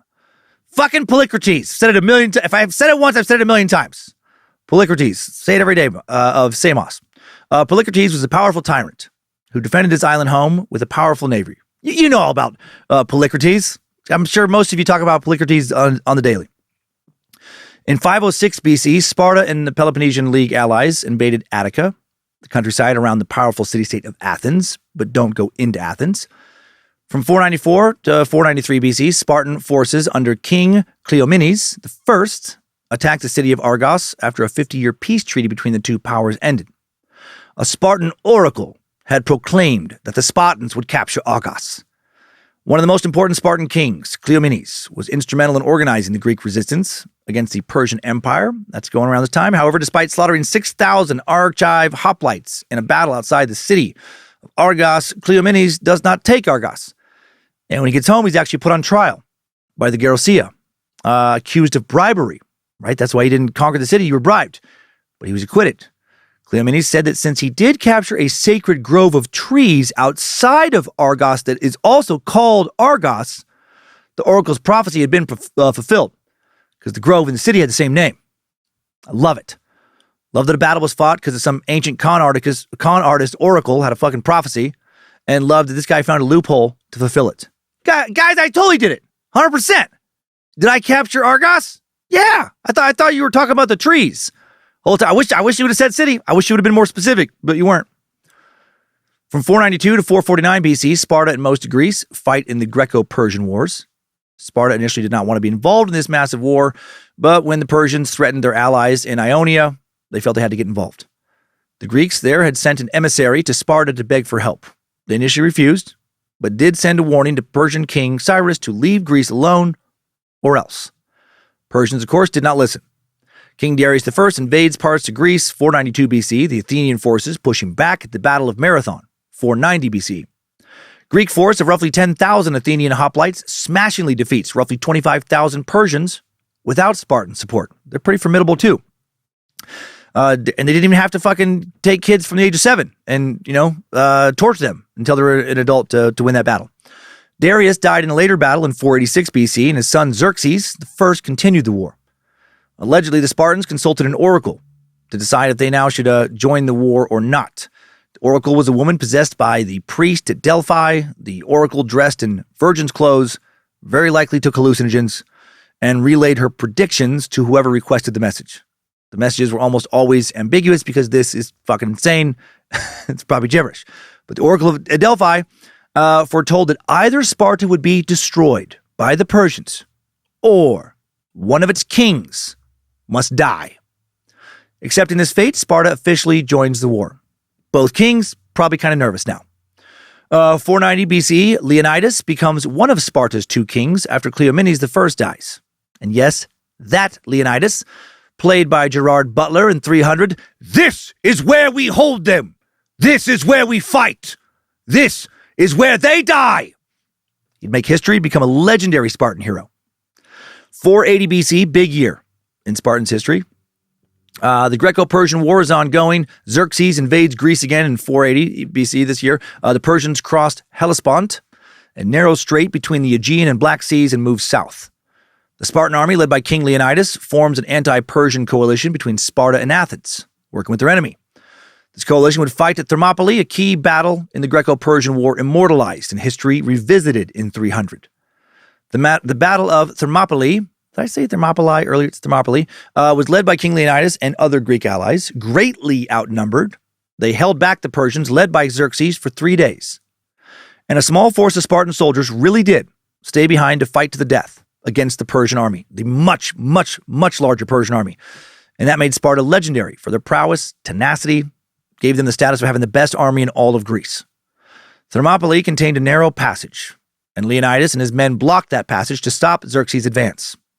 Leonidas started the battle with just a few thousand soldiers, roughly 900 Helots, 400 Thebans, 700 Thespians and other Greeks, and just 300 Spartans. Persian army, again, much, much bigger. Xerxes waited to see if the Greeks would surrender, but they would not, so he planned his attack. Herodotus, Greek historian of the time, wrote, "The Persians rushed forward and charged the Greeks, but fell in vast numbers. Others, however, took the places of the slain and would not be beaten off, though they suffered terrible losses. In this way it became clear to all, and especially to the king, that though he had plenty of combatants, he had but very few warriors. The struggle, however, continued during the whole day." Xerxes, after losing a lot of people, initially withdrew his forces.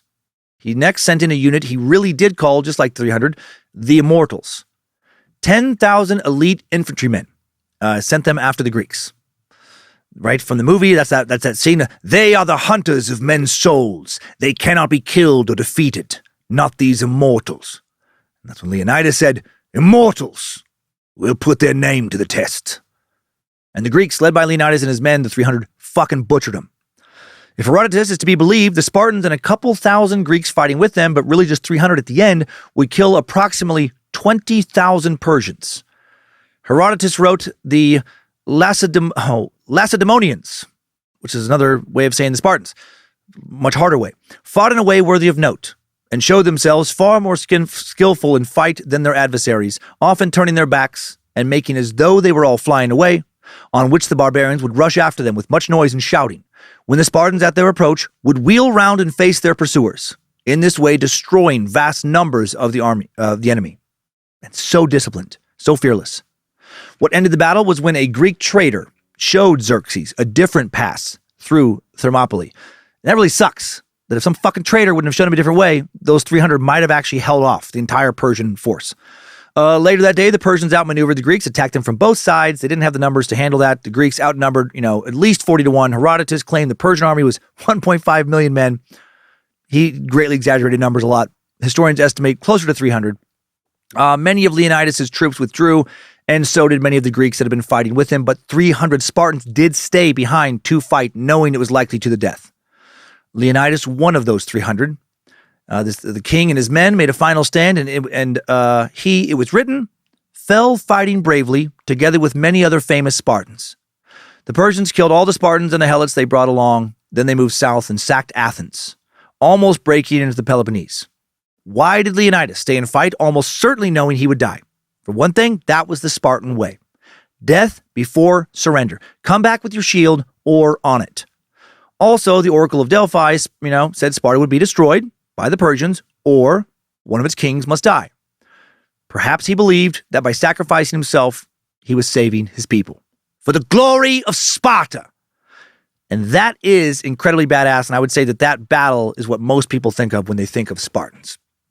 So this was a devastating defeat, but the basis of a legendary tale of bravery that inspires militaries, books, movies, many individuals to this day.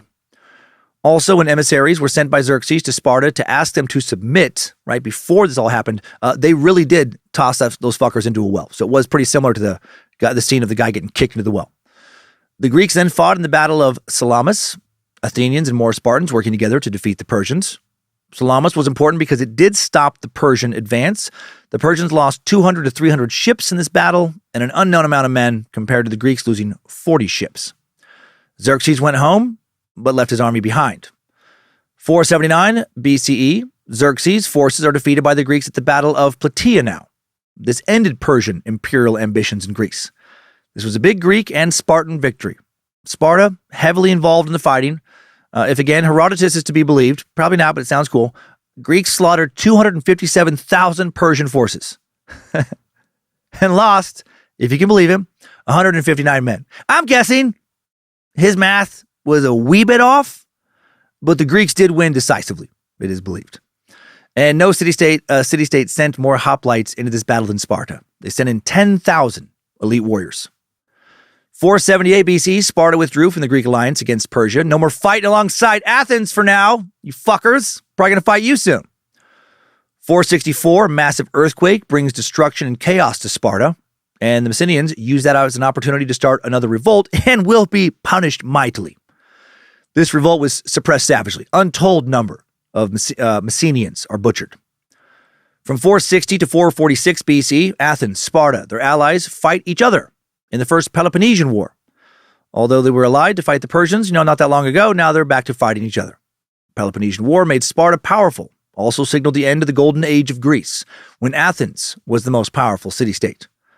The war was caused by the formation of the Athenian League in 478. The Athenian League united city-states under Athens to guard against the Persians, and now also to guard against the Greek Peloponnesian League. The two forces opposed each other and fought for territory and power. In 457 BC, Sparta won the Battle of Tanagra against Athens.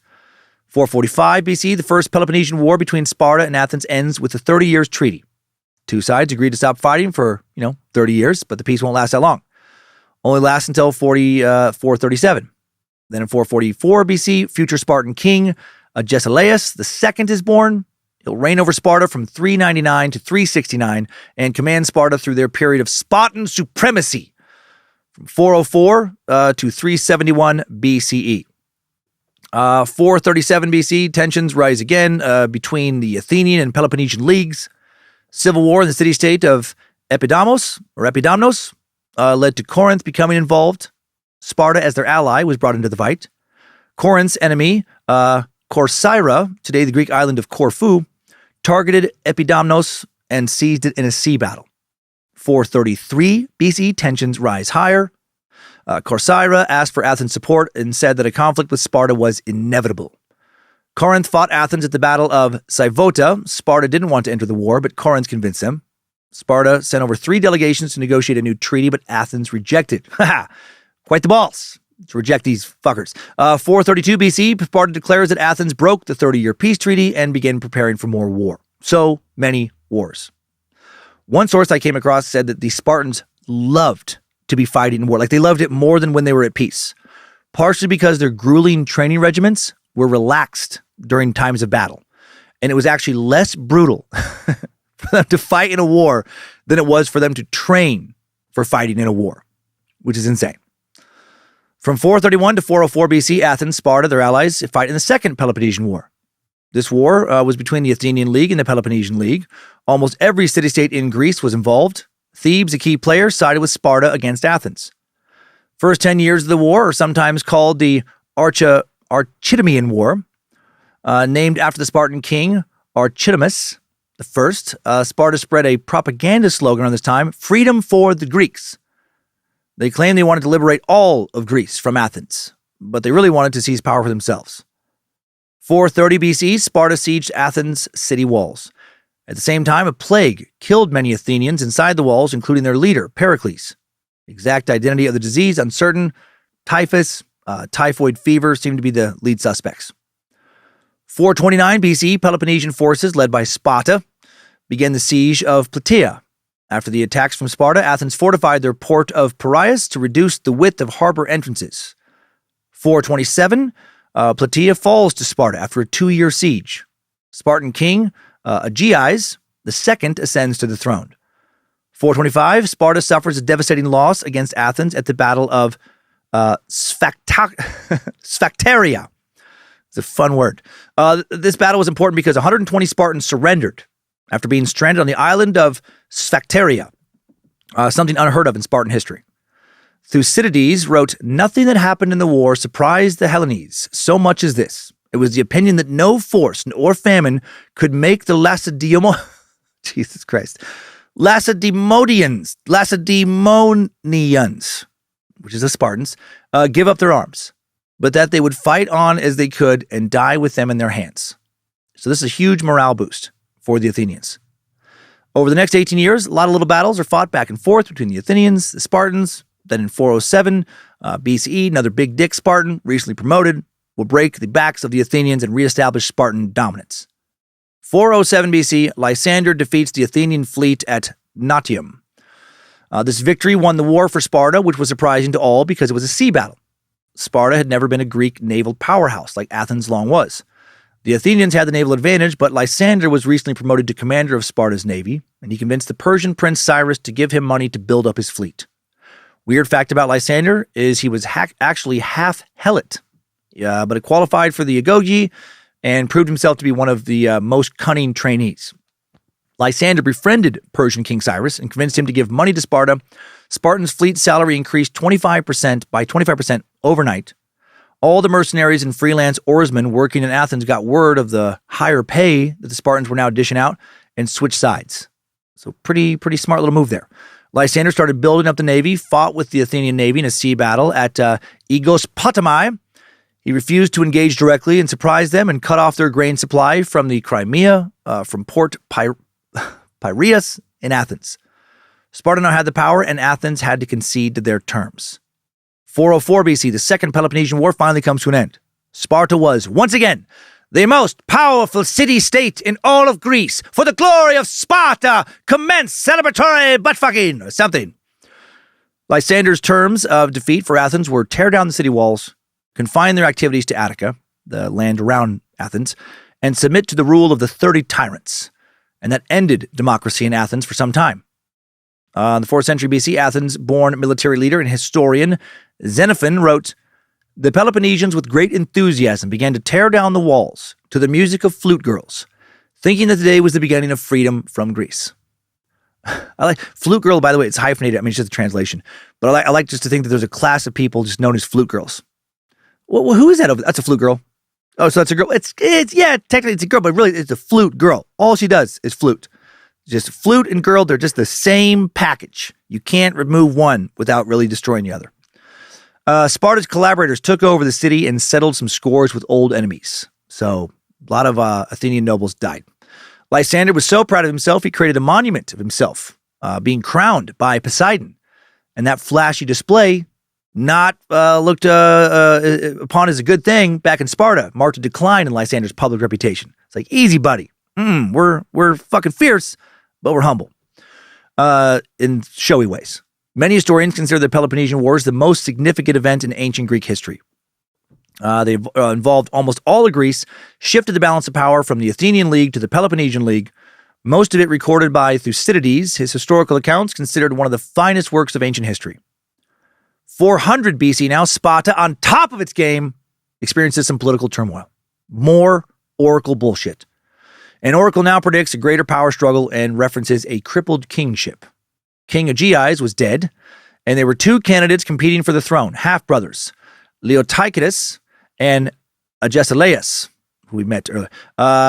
Leotychidus was Aegeus' son and meant to take the throne by birthright. Agesilaus was born, quote, lame, but was not murdered as a baby because he was of royal blood. At the age of 7, Agesilaus qualified for the Agoge, despite his disability, thrived in school. When Aegeus died, Agesilaus now wants the throne, but no other Spartan supports him because that oracle's reference to a crippled kingship, maybe not being a good thing. They thought the oracle was referring to him.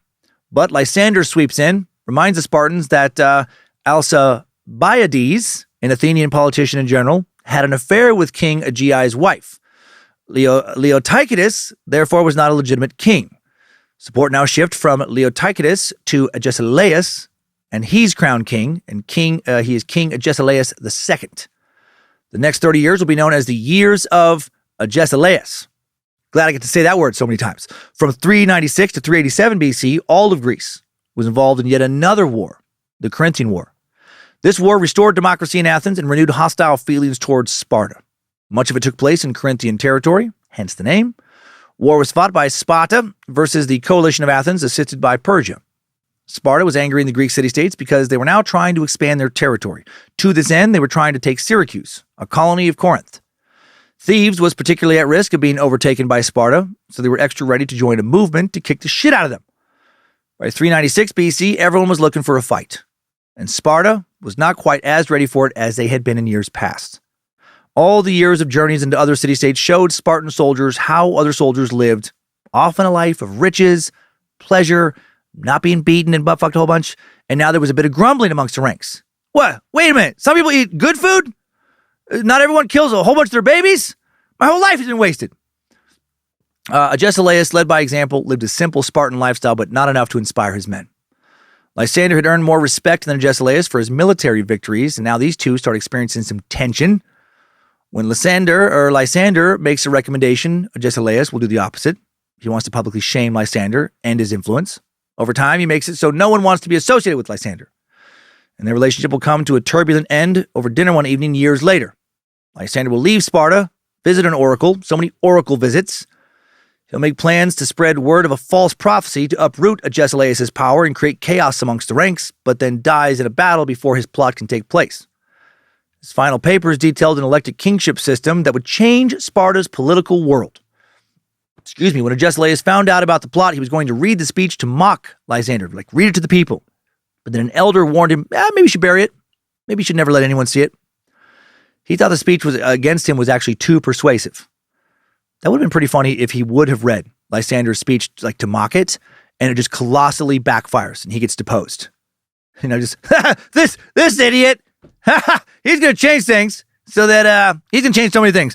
For one thing, your sons would now get to stay at home and be raised by you until the age of 18, and then maybe trained to become a soldier, but, maybe not even get fucked or beaten, and, be given shoes and blankets and stuff. Can you imagine? Or maybe not even become a soldier and instead be a merchant or artist or, go travel and explore more of the world and stuff and just try to find his own, personal happiness. Can you imagine?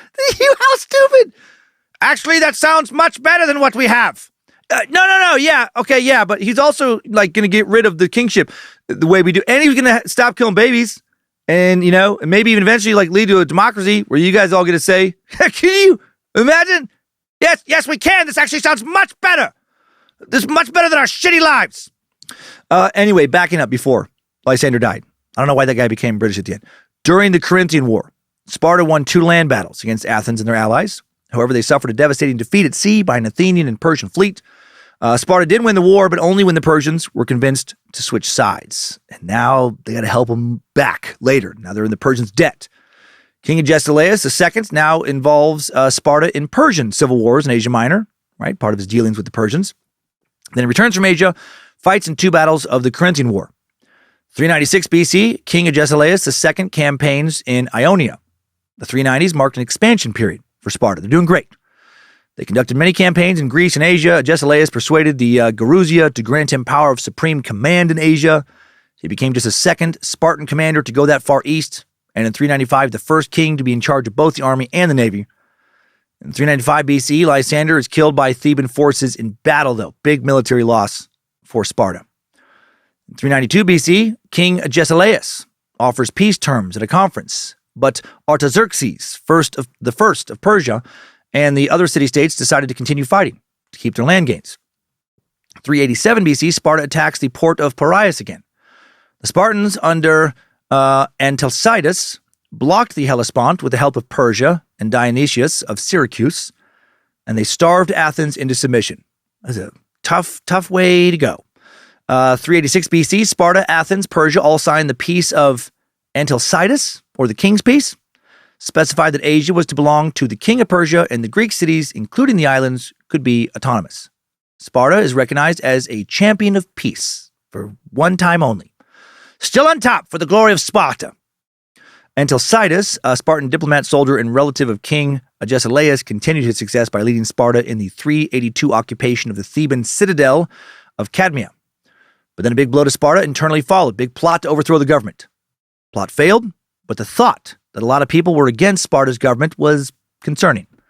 Sparta's old ways starting to hurt him now. Fewer and fewer men could meet the rigorous Spartan standards anymore or wanted to, and the population of true Spartans loyal to the state was now less than 1,000 men. The rest, allies or slaves. The state was now reluctant to force all of their male citizens into battle. They had so few. Maybe should have killed quite so many babies. You know, it's like that old saying, you kill too many of your babies, someday you'll have less adults. We all heard that one, right? Spartans now started forcing helots to serve in the army under the promise of freedom from their enslavement if they survived in battle. But these soldiers were not fully committed to the state. For some weird reason, they didn't really seem to give a shit about the glory of Sparta and were less motivated to fight in battle for rulers who'd been brutally enslaving them for centuries. Who'd have guessed? Glory days of Sparta coming to an end. A major step towards Spartan demise occurs when between 377 and 355 BC, the Cycladic city-states, a group of various small Greek island city-states, join Athens in the Second Athenian League against Sparta. This league primarily navy-based to better challenge Sparta. And in 375 BC, Thebes defeats Sparta at the Battle of Tegira. Then on July 6, 371 BC, Sparta defeated by Thebes again. Fucking Thebes! At the Battle of Leuctra. And this is a big ass whooping. Theban general Epaminondas. Epaminondas. You've heard of him. Led an invasion into Spartan territory and freed tens of thousands of Messenian helots. This guy's one too many syllables in his name.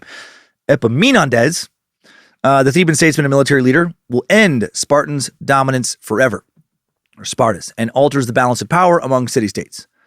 The Spartan loss at Leuctra was really the fault of Spartan king Agesilaus, who promoted hostilities between Sparta and Thebes, their ally in the Peloponnesian War. Thebes started to view Spartans as, quote, angry tyrants. You fucking angry tyrants. At Leuctra, the Spartans put their cavalry in front of their phalanx. That was a big mistake. Spartan cavalry, not as skilled and advanced as other city-states because almost every Spartan fought as a hoplite, had not updated their training enough, not evolving. Thebans, however, traditionally very good with horses, had the best horses in Greece. And they were able to cut down Sparta's cavalry and then attack the phalanx from a superior position.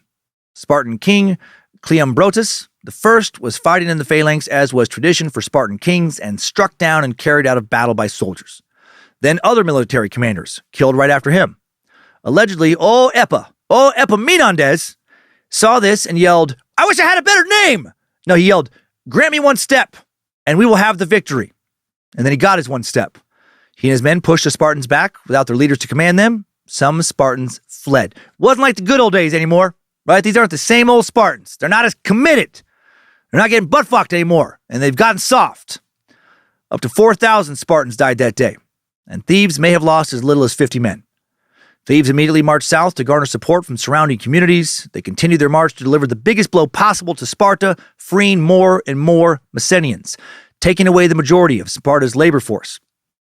Epaminondas then invaded Sparta with 30 to 40,000 men, burned buildings and crops along the way to announce his presence and make life harder. He marched through the Eurotas Valley to the Spartan port city of Gythium, went back through Sparta before marching again into Messenia. The Helots and the Paraeci were revolting in mass now. Epaminondas empowered the Helots to continue their revolt and come with him to take back Messenia. Sparta now forced to ally with old enemy Athens to save itself, which showed their desperation and lack of power.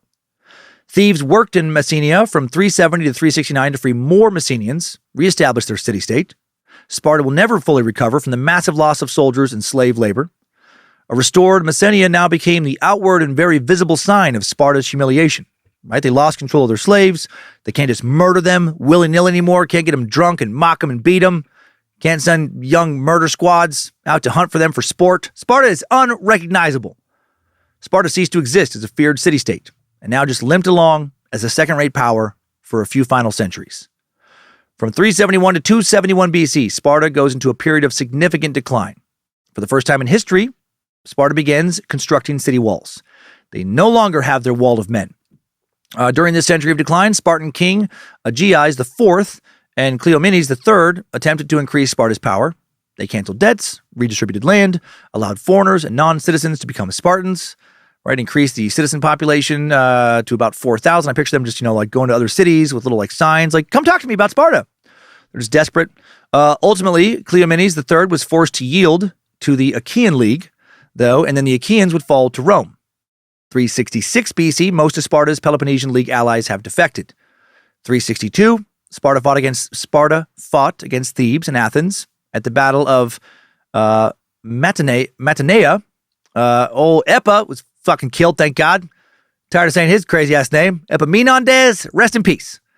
360 BC, King Agesilaus II dies, and Archidamus III ascends to the throne. 331 BC, Sparta still suffering from the major defeat at Leuctra. But they're still powerful enough, at this point, not to be taken over by Alexander the Great, which says a lot about how powerful they were earlier. Then, in the wars of Alexander's successors, Greece was embroiled in a conflict for over 20 years. Sparta would be actually a key player in the war, operating largely as hired mercenaries. They took part in the Athenian revolt against Macedon in 323 and 322.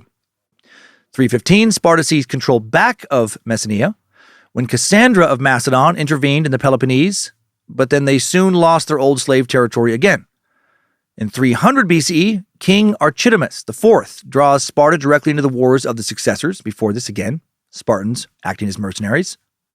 294, Demetrius Poliorcetus, son of Cassander, Macedonian king, invades the Peloponnese to use it as a resource to try and conquer Macedon.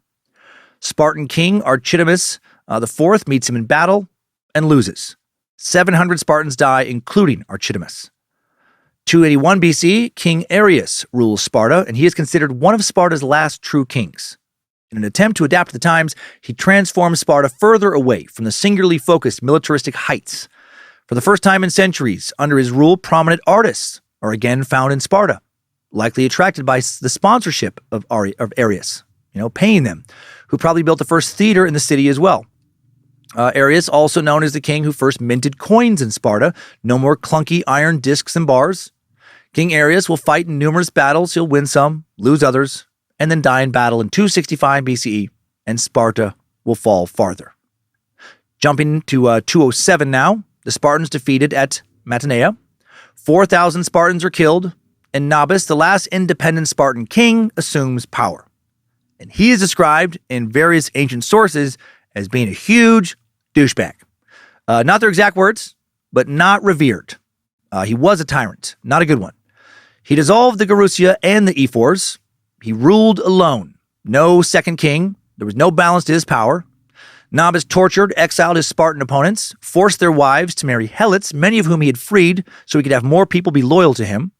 He was not Spartan in any recognizable way. He did not fight alongside his men in a phalanx. He did not live like his people. He lived in a palace opulently. Kept a stable of parade horses, had a permanent bodyguard of mercenaries around him at all times. 192 BC, Nabis is assassinated, despite his mercenaries, in a coup by the Aetolian League, rival of the Achaean League, and Sparta soon falls under Achaean League domination. Another major humiliating blow to Sparta. Briefly, some guy named Laconius, maybe, historians not even sure what his name was, ruled for a tiny bit. We know almost nothing about him. Following what's his name, it's a little unclear who led Sparta for the next few decades. 188 BC, Sparta is invaded by Philopoemen, an Achaean general. Sparta's city walls, constructed under Nabis, the wall were completed that year, and the wall was 6 miles in circumference. But Philopoemen forced reforms by abolishing Lycurgus's laws and destroying the new city wall. Sparta, truly unrecognizable now. 146 BE, Rome defeats the Achaeans and establishes a protectorate in Greece. They occupy Sparta and take most of the Parisii from them. And then during a long period of Roman occupation, Sparta becomes essentially a fucking Disneyland, a vacation destination and tourist attraction. Oh, how sad for the wealthy Romans. Many old Spartan customs are restored for show so that Romans can come and see how they used to live. Oh, cute. Look at how those hungry boys fight for cheese. That's adorable. Oh, look at them leaving that sickly baby on the hillside. Let's wait and see how long it takes for wolves to find it. Rome would also recruit young Spartans to fill their infantry ranks. 49 BCE, Rome experiencing a civil war between Pompey and Julius Caesar, and the Spartans are forced to side with Pompey and give him troops. Greece becomes the new setting of that war. 42 BC, around 2,000 Spartan soldiers die at the Battle of Philippi. 32 BCE, Greece under the control of Marcus Brutus, but the Spartans side with Octavian, aka Emperor Augustus, against Antony, and provide shelter for Octavian's future wife Livia. 31 BC, Octavian is defeated Antony and seizes power in Rome, or defeats Antony. In 27 BC, Augustus officially becomes Rome's first emperor. Sparta, favored by Augustus, but in 14 BC, Emperor Augustus dies, and that effectively ends the last thread of Sparta's political power in Greece. Last Spartan hero, who's not even really a Spartan, is Gaius Julius Evercles, partially a Roman. Evercles, a president and commander over Sparta, not a king, and then he tried to assert too much control and act like a king. He got put on trial before Augustus, deprived of his presidency, exiled, and dies before 2 BCE. After Augustus' death, Evercles' successors place themselves in favor with Emperor Tiberius, reinstate themselves as Sparta's rulers, but fully under Rome's supervision. And this was the final, very anticlimactic end of Sparta as we knew it. Over 2 centuries later, in 267 CE, the Goths sacked the territories of Athens, Corinth, Sparta, which is really just not even the same place at all now, and Argos. 396 CE, Sparta sacked again by the Visigoths, led by their king, Alaric, who would sack Rome 14 years later. Visigoths destroyed a large part of the Peloponnese. Soon after this, the Byzantines repopulate the area and rename Sparta Lacedaemon, and then it fades out of existence. Over 800 years later, in 1204 CE, the Franks built a fortress city, Mistras, just southwest of Sparta on the hills. In 1259, Mistras becomes capital of the Byzantine province of Mistras on the Peloponnese and thrives for 2 centuries. Almost 600 years later, in 1834, Otto the King of Greece orders the founding of New Sparta, near the original site of Lacedaemon and the Spartan ruins. In a special commemoration ceremony, he kills an unhealthy baby, butt-fucks a young boy, makes 2 other starved boys fight to the death over a block of cheese, before shouting, "This is Sparta!" I don't have to say that didn't happen, do I? From 1906 to 1910, and again from 1924 to 1929, a team of archaeologists excavates some ancient Spartan ruins. Now, New Sparta is a commercial and industrial center trading in citrus and olive oil. Also has tourists coming by to check out a variety of important archaeological sites. Population, roughly 16,000 to 17,000 people. Pretty small little place in Greece. Actually doesn't show up on many lists of like the top places to visit. It is no longer this power at all. None of the people living there are forced into a lifetime of military service. They let the weakest of babies live. They eat good food, don't have slaves. New Sparta, pretty woke, which, is quite a shame. Really bums me out. They're just not willing to do what it takes to start taking shit over again. And that will take us out of this timeline. Good job, soldier. You made it back. Barely.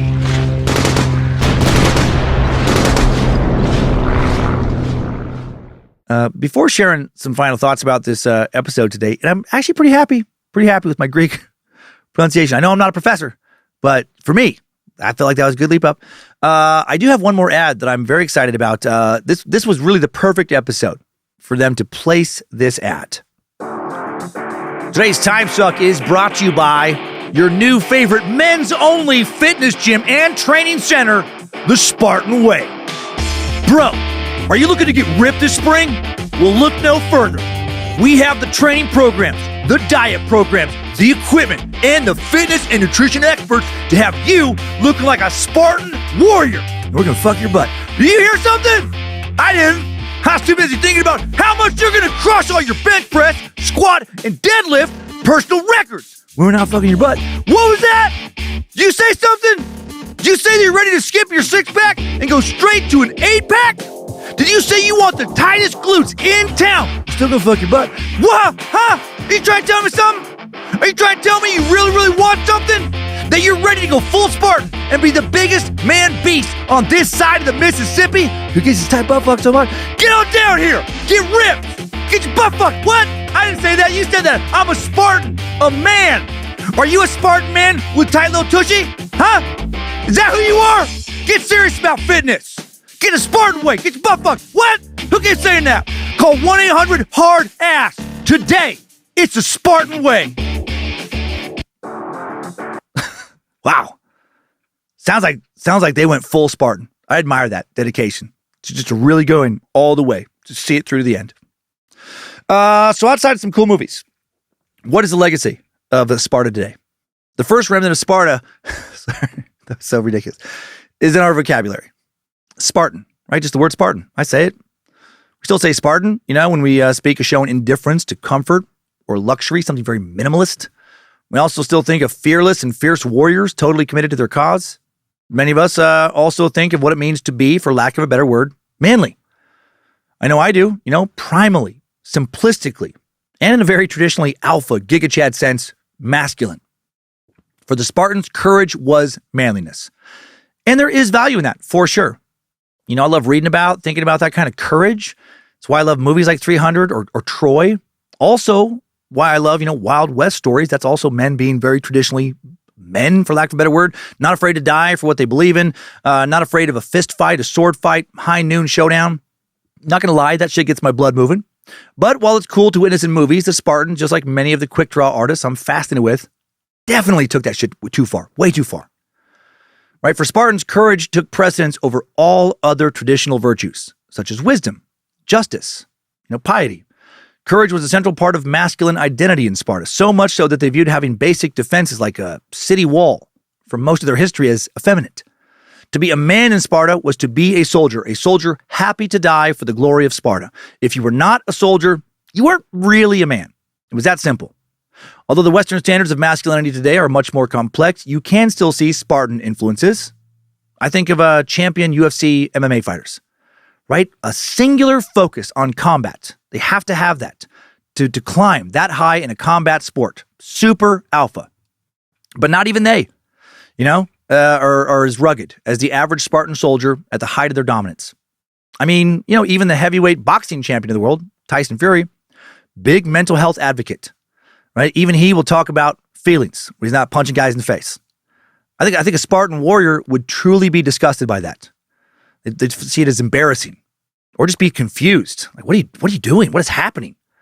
Those dudes put fighting above everything else. Family, love, basic comforts, right? Take no comfort in simple pleasure like good food or strong drink. No comfort in basic self-care.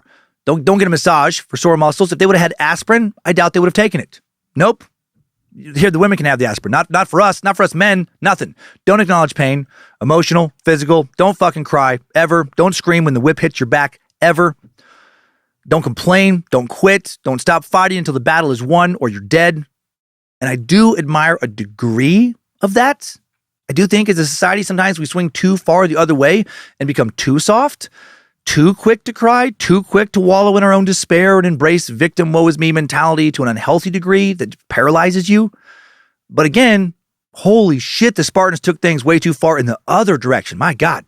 Even for the times, even the Athenians, right? Able to amass their own very formidable fighting forces that did best the Spartans on occasion. Even they were like, what the fuck? You guys are savages. God damn, that's too much. Let the kids have their cheese already. Give them some shoes. Let them sleep at home. Maybe don't butt fuck them so much. And I say so much because that shit still went on in Athens as well, just not to the same degree. Anyway, I hope you like what you learned. If you want to dive further into the glory of Sparta, just search Sparta in any podcast directory or on YouTube. So many well-produced podcasts and videos. So many people dedicated to Spartan history. So much fun Spartan and inspired modern media as well. When Sparta appears in modern media, it's usually centered on the Battle of Thermopylae, considered history's most famous last stand. Sparta has inspired books, movies, video games. Some popular books revolving around Sparta are Go Tell the Spartans, Prince of Sparta, and Gates of Fire, all written in the 90s. References to Sparta appear in video games like Halo, God of War, Assassin's Creed, Odyssey, with soldiers inspired by the Spartans. The well-known film 300, of course, depicts King Leonidas in the Battle of Thermopylae. Sparta has also influenced TV shows. Spartan influences appear in an episode of Xena, Warrior Princess. Remember that show? Star Trek, South Park. For better or worse, the legends of Sparta still inspire most of the world today. Author Paul Cartledge, Spartan expert, gives another great reason, a cool reason why we still admire Sparta today in his book, The Spartans. For the ancient ideal encapsulated in the myth of Thermopylae still resonates today.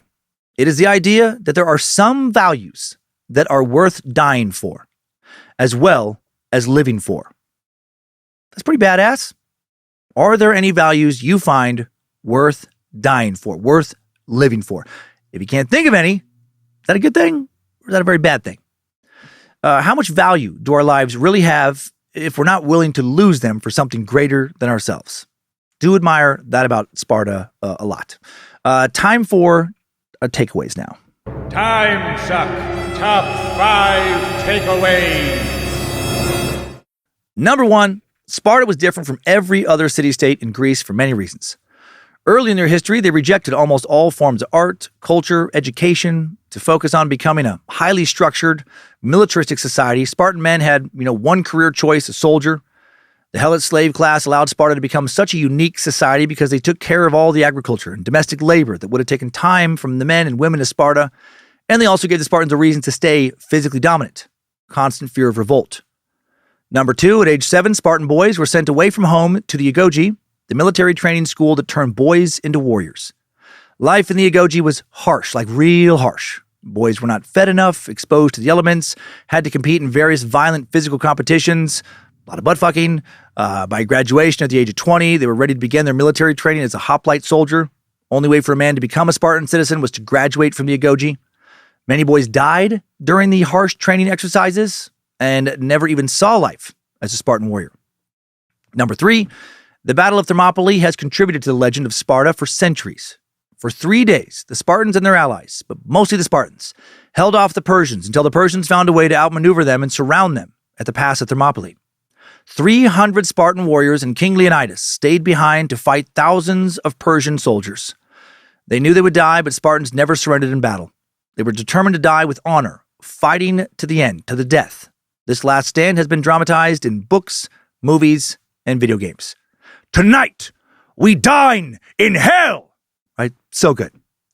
Number 4, the beginning of the end for Sparta came with their loss at Thebes, at Leuctra. In 371 BC, this shocking defeat turned Sparta into a second-rate power in ancient Greece. After this, Sparta should experience even more military losses, be conquered, or, would experience, not should, be conquered for the first time in their history, and construct city walls for the first time ever. They were ultimately conquered by the Macedonians, the Achaean League, and then the Romans. Number 5, new info. Sparta was not just defeated by Thebes in the 371 Battle of Leuctra. They were actually defeated by an army of 150 homosexual couples called the Sacred Band of Thebes. We mentioned them in another episode a long time ago. The band was meant to mimic the 300 Spartans who fought at Thermopylae. Thermopylae, my God. Plato proposed in his Symposium that an army of homosexual couples would be hard to defeat because, quote, no man is such a craven that love cannot inspire him with a courage that makes him equal to the bravest born. Some leaders throughout ancient Greece agreed with him, and in Thebes, they incorporated this strategy into their military planning. Around 378 BC, Theban general Gorgidas created the Sacred Band, an elite fighting division of the Theban army. This army engaged on the front lines of several battles and helped defeat Sparta at Leuctra. To participate in the Sacred Band, the members had to be amazing athletes and soldiers and also be gay. One member of the couple had to be an older male in the dominant role, and then the other would be a younger man in the submissive role. Turns out, consensual butt fucking, even more important to building the best words on the planet than non-consensual butt fucking. More you know. Welcome. Hail Nimrod. Timesuck Top 5 Takeaways. Tonight, we dine in hell. The Spartans has been sucked. It's got a little something in my throat there a second ago. Sorry, it sounded different all of a sudden. Thank you to the Bad Magic Productions team for all the help in making Timesuck, such as Queen of Bad Magic, Lindsay Cummins, running operations around here, Logan Keith, recording this episode, designing merch for the store that you can find at badmagicproductions.com, and Olivia Lee providing initial research today. Also, thanks to the All Seeing Eyes moderating the Cult of the Curious private Facebook page, the Mod Squad, making sure Discord runs smooth, and everyone at the Timesuck subreddit and Bad Magic subreddit. And now let's head on over to this week's Timesucker updates. Updates? Get your Timesucker updates. First update, I'm going to address a little mistake I made last week. I messed up a little bit with my tool tripping story and didn't say the right fake name for my friend at one point. Jordan Dewey and many others caught me. Jordan wrote in with a subject line of Suck 392. Hey, Dan, I'm sure I'm not the first person to point this out, but I wanted to give you a heads up that in your story with your friend that didn't want his name used, you slipped up the last time you said his name. You only said Joe instead of Jason, so I imagine it's not a problem, but I thought you might want to know. Bok Playboy, Hail Nimrod, Jordan Dewey. Well, who knows? Who knows what his name is, Jordan? Could be Jason, could be Joe, could be Jason Joe. Could be Joe Jason, could be Frank. I mean, who knows, really? We don't know. But it's all good. The important part is I didn't use his last name, whatever his first name is. So, JJ still has plausible deniability if necessary. Still can't believe my friend turned into an FBI agent, was about to arrest me for some serial killings that happened when I was in grade school. So really, he deserves to be exposed. Next up, I love a good trip story. And Milos has one. Milos? I'm still stuck on Greek shit. I want to pronounce words now with a Greek emphasis. But Milo has one. Milo wrote in with the subject line of the absolutely intense, beautiful, amazing, and terrifying acid trip that sent me to the hospital for real. And here we go. Hello, Logan and Lindsay. You too, Dan. Nice. Listening to the Psychedelics episode and needed to send in my own true account of an LSD trip gone bad, very bad, but hilarious in hindsight. This story is a tad long, but I think it's worth the telling. In the summer of 87, I was a parking lot attendant at Waterslide World in Lake George, New York, where I grew up. Sounds awesome. I was 16 and dabbled quite a bit with LSD to that point, having actually recently taken my chemistry regents exam on acid. Got a 95 if memory serves me. Needless to say, when a friend got some globes and moons blotter at a dead show she attended, I was game as hell. My parents were strict, but not too stifling, so I was allowed out at night, but did have a curfew, so I would start a trip wandering around Lake George Village, then come home and ride out the rest in my room. The backyard was always full of plants and had a street light, so highly visual trips were really enjoyable with the play of light and shadow. That particular summer, we also had a massive pumpkin vine that had grown out of the compost pile, which is added to the whole tableau. So there I was on a nice, intense, but relaxing trip, watching the plants, birds, etc., doing their beautiful dances, waving about, colors gently rolling along throughout. You get it. Then out of nowhere, I hear my name in a whisper. Milo. I look out and start scanning the backyard. Nothing. I chill back down. Then I heard again. Milo. Still scanning. I cannot see a damn thing. They could possibly be speaking my name. Then I hear it in a stretched out, as only acid can do kind of way. Oh. Then it starts repeating my name backwards, forwards, twisted, inside out. All the while, I'm starting to get a little more than a little freaked the fuck out, but can still not identify the source. In my adult state, my brain starts racing. I think I'm losing it. I can feel my heart start to race. At first, I thought it was just my imagination, but I couldn't be sure. I kept hearing the voices. My heart kept going faster. Finally, my rational self-preservation instincts kick in, and I go to my parents' room and wake them up. Mom, Dad, can you feel my heart rate? Not very awake. My mom puts her hand on my wrist, then bolts straight up and exclaims something like, "Oh my God, what's wrong with your heart?" I respond with, "Mom, Dad, I'm on acid." Their hearts are now racing. They both jump out of bed and are obviously very angry, but they're both children of the 60s. And while I'm pretty sure they never tripped, I know my mom at least had to hold down a roommate who was, quote, trying to fly from their dorm room window. This experience probably helped me more than anything because they immediately started talking calmly about getting dressed, getting to the hospital, through gritted teeth, but still one of their finer parental moments, in my humble opinion. So we all get dressed, they get me into the car, and we drive to the hospital 20 minutes or so away. The hospital's pretty uneventful. They monitored my heart, blood pressure, etc., because I was still quite distressed when we arrived. I got lectures from the attending doctors, etc. Not that I was really in the state to be receptive for any advice. The only things about the hospital worth mentioning was I did see an enormous moth flutter. Not really sure I did. And the emergency room bed I was in was propped up at a weird angle. And when I went to adjust, I found that it was not propped up at all. I just thought it was. Once things settled, I was discharged and went home. I woke the next morning to a rest of the summer grounding, told I will be paying the emergency room bill, and a hell yeah, you are going to work today. Thankfully, this was 1987 and the ER bill was $140. My God, that's crazy. It was that much cheaper not the thousands it would have been today. At work, I was relaying the story to a few friends and they started simultaneously cracking up and looking guilty. It was then that they told me that they were outside my room, calling to me, trying to get me to come out. An important fact I've not mentioned yet. My bedroom was on the corner of the house and had a pair of windows on the back side of the house, the ones I was watching the backyard with, and another window on the side of the house tucked into a little alcove. You probably see where this is going. While I was freaking the fuck out, thinking I was hearing voices and not seeing anything, my friends were at the other window, totally out of my view.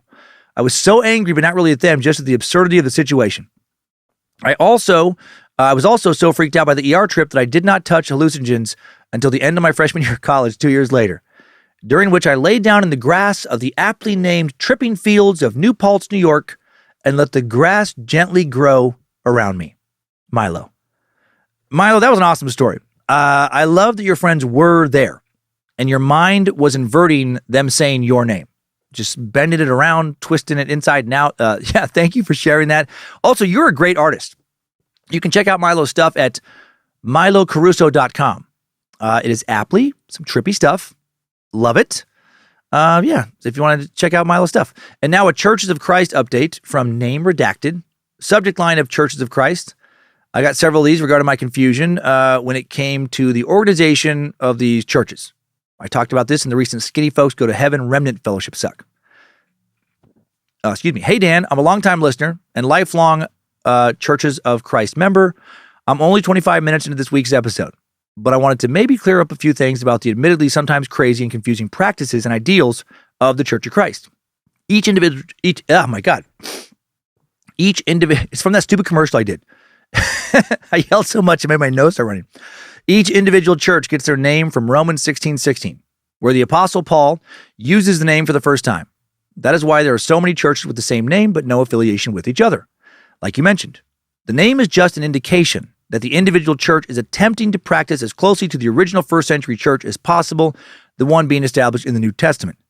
The reason why we don't have any overarching leadership, while admittedly it probably would help with the confusion that people encounter like you did, is because there was no authority for intercongregational leadership given in the New Testament. You are right, sort of, that we do try to follow the Bible as closely as possible, but it's the New Testament that we adhere to. The Old Testament is not something we are bound by anymore. It was the law of Moses, Jewish law, and that was done away with when he rose from the dead and the new church was established. So while your example from Deuteronomy is ridiculous, it's definitely not something that any COC has ever thought needed to be followed. All that to say, I do get it though, the non-denominational aspect, but then having an internal website that doesn't really include any churches aside from the U.S., but also each different church website can say different and contradicting things, can be very confusing. I've been told that the COC is a cult before, but it definitely, at least the different churches I've been a member of over the course of my 33 years, doesn't fit your definition of a cult. We really are just trying to do our best to live our lives according to Jesus' teachings. I'm just a meat sack trying to love other meat sacks. Oh, that's great. I hope I cleared it up a little bit for you.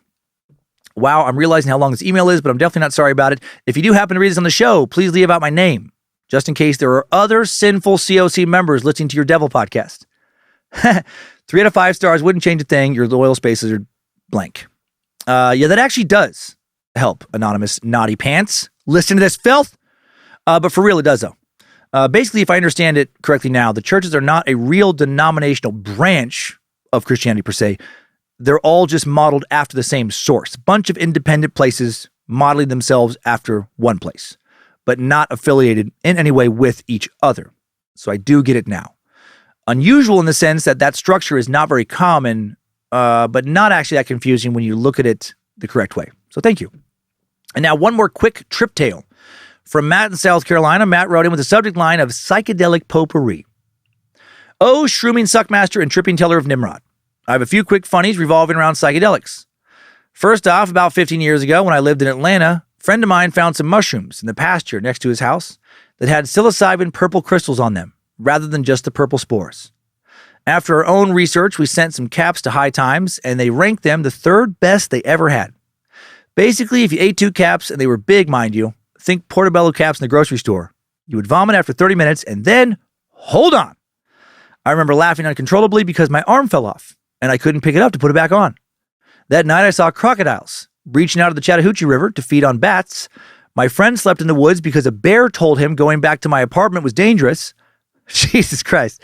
And another friend spent 3 hours tracing the entire pattern of my wallpaper from the porch door all the way around the apartment and back to where he started. Needless to say, I severely miss having access to hallucinogens and am jealous of your every story. Also, on a side note, psychedelics caused me to come and slaw myself at one of your shows. On your Burn It All Down tour, I was on a Saturday night show in Charlotte, North Carolina. Someone in the crowd yelled out Dan Cummins 2024, which you chuckled at. Then to follow it up, I yelled out DMT for everyone. Or you thought he yelled that out. I don't know if you remember, but you replied, what? To my horror, I realized I had yelled out GHB for everyone. As in the date rape drug. As a deer in headlights response, I just answered you, I don't know. Which at least got a laugh from everyone, but believe me, I got the side eye from every female the rest of the night. Nimrod bless my wife, Brandy, who kept informing everyone I only buy drinks for her. I would apologize for length, but I can tell and listen to tripping stories for hours on end. If you do read this on an update, give a shout out to my wife, Brandy. She's always ready to back up my stupidity. Hopefully one day we'll be able to get some mind health and serenade each other with 80s power ballads. Yes. Hail Nimrod, much more than the great God Amway. And keep on sucking. South Carolina Space Lizard Matt. Yes. First off, Brandy, shout out to you. Thanks for being Matt's champion, taking care of him when he says dumb things, which we all do. Matt, thanks for sending in this message. Sorry, I don't remember which Charlotte show that happened. I can't always hear what people say when they yell in the audience. If I would have heard you yell GHB, I'm pretty sure we would have discussed that for quite some time. Also, I didn't know that High Times ranked psychedelics or that they accepted drugs in the mail. I thought that'd be too dangerous. Like they'd be nervous to get in trouble. That's awesome. What if they have a lab? Sounds like you were on one hell of a trip. Hard visuals, while so scary in the moment, man, they're so fun to think about later. I still think about those two fucking DMT entities on my porch that one night. Our brains, especially when tripping, man, they can manufacture some just weird, magical, strange stuff.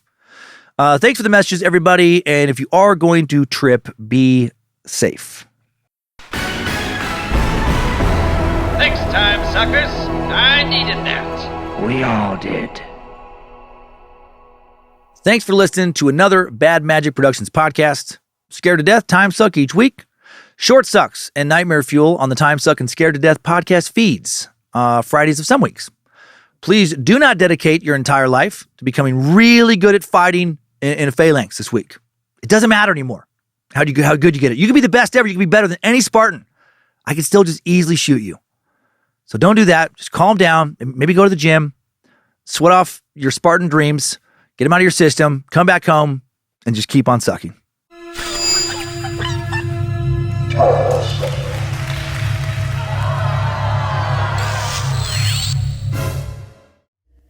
Bad Magic Productions.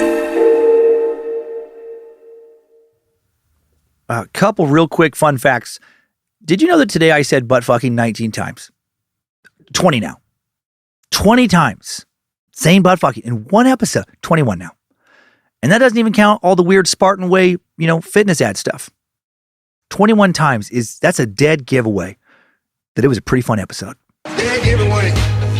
Dead giveaway. My neighbor got big testicles because we see this dude every day.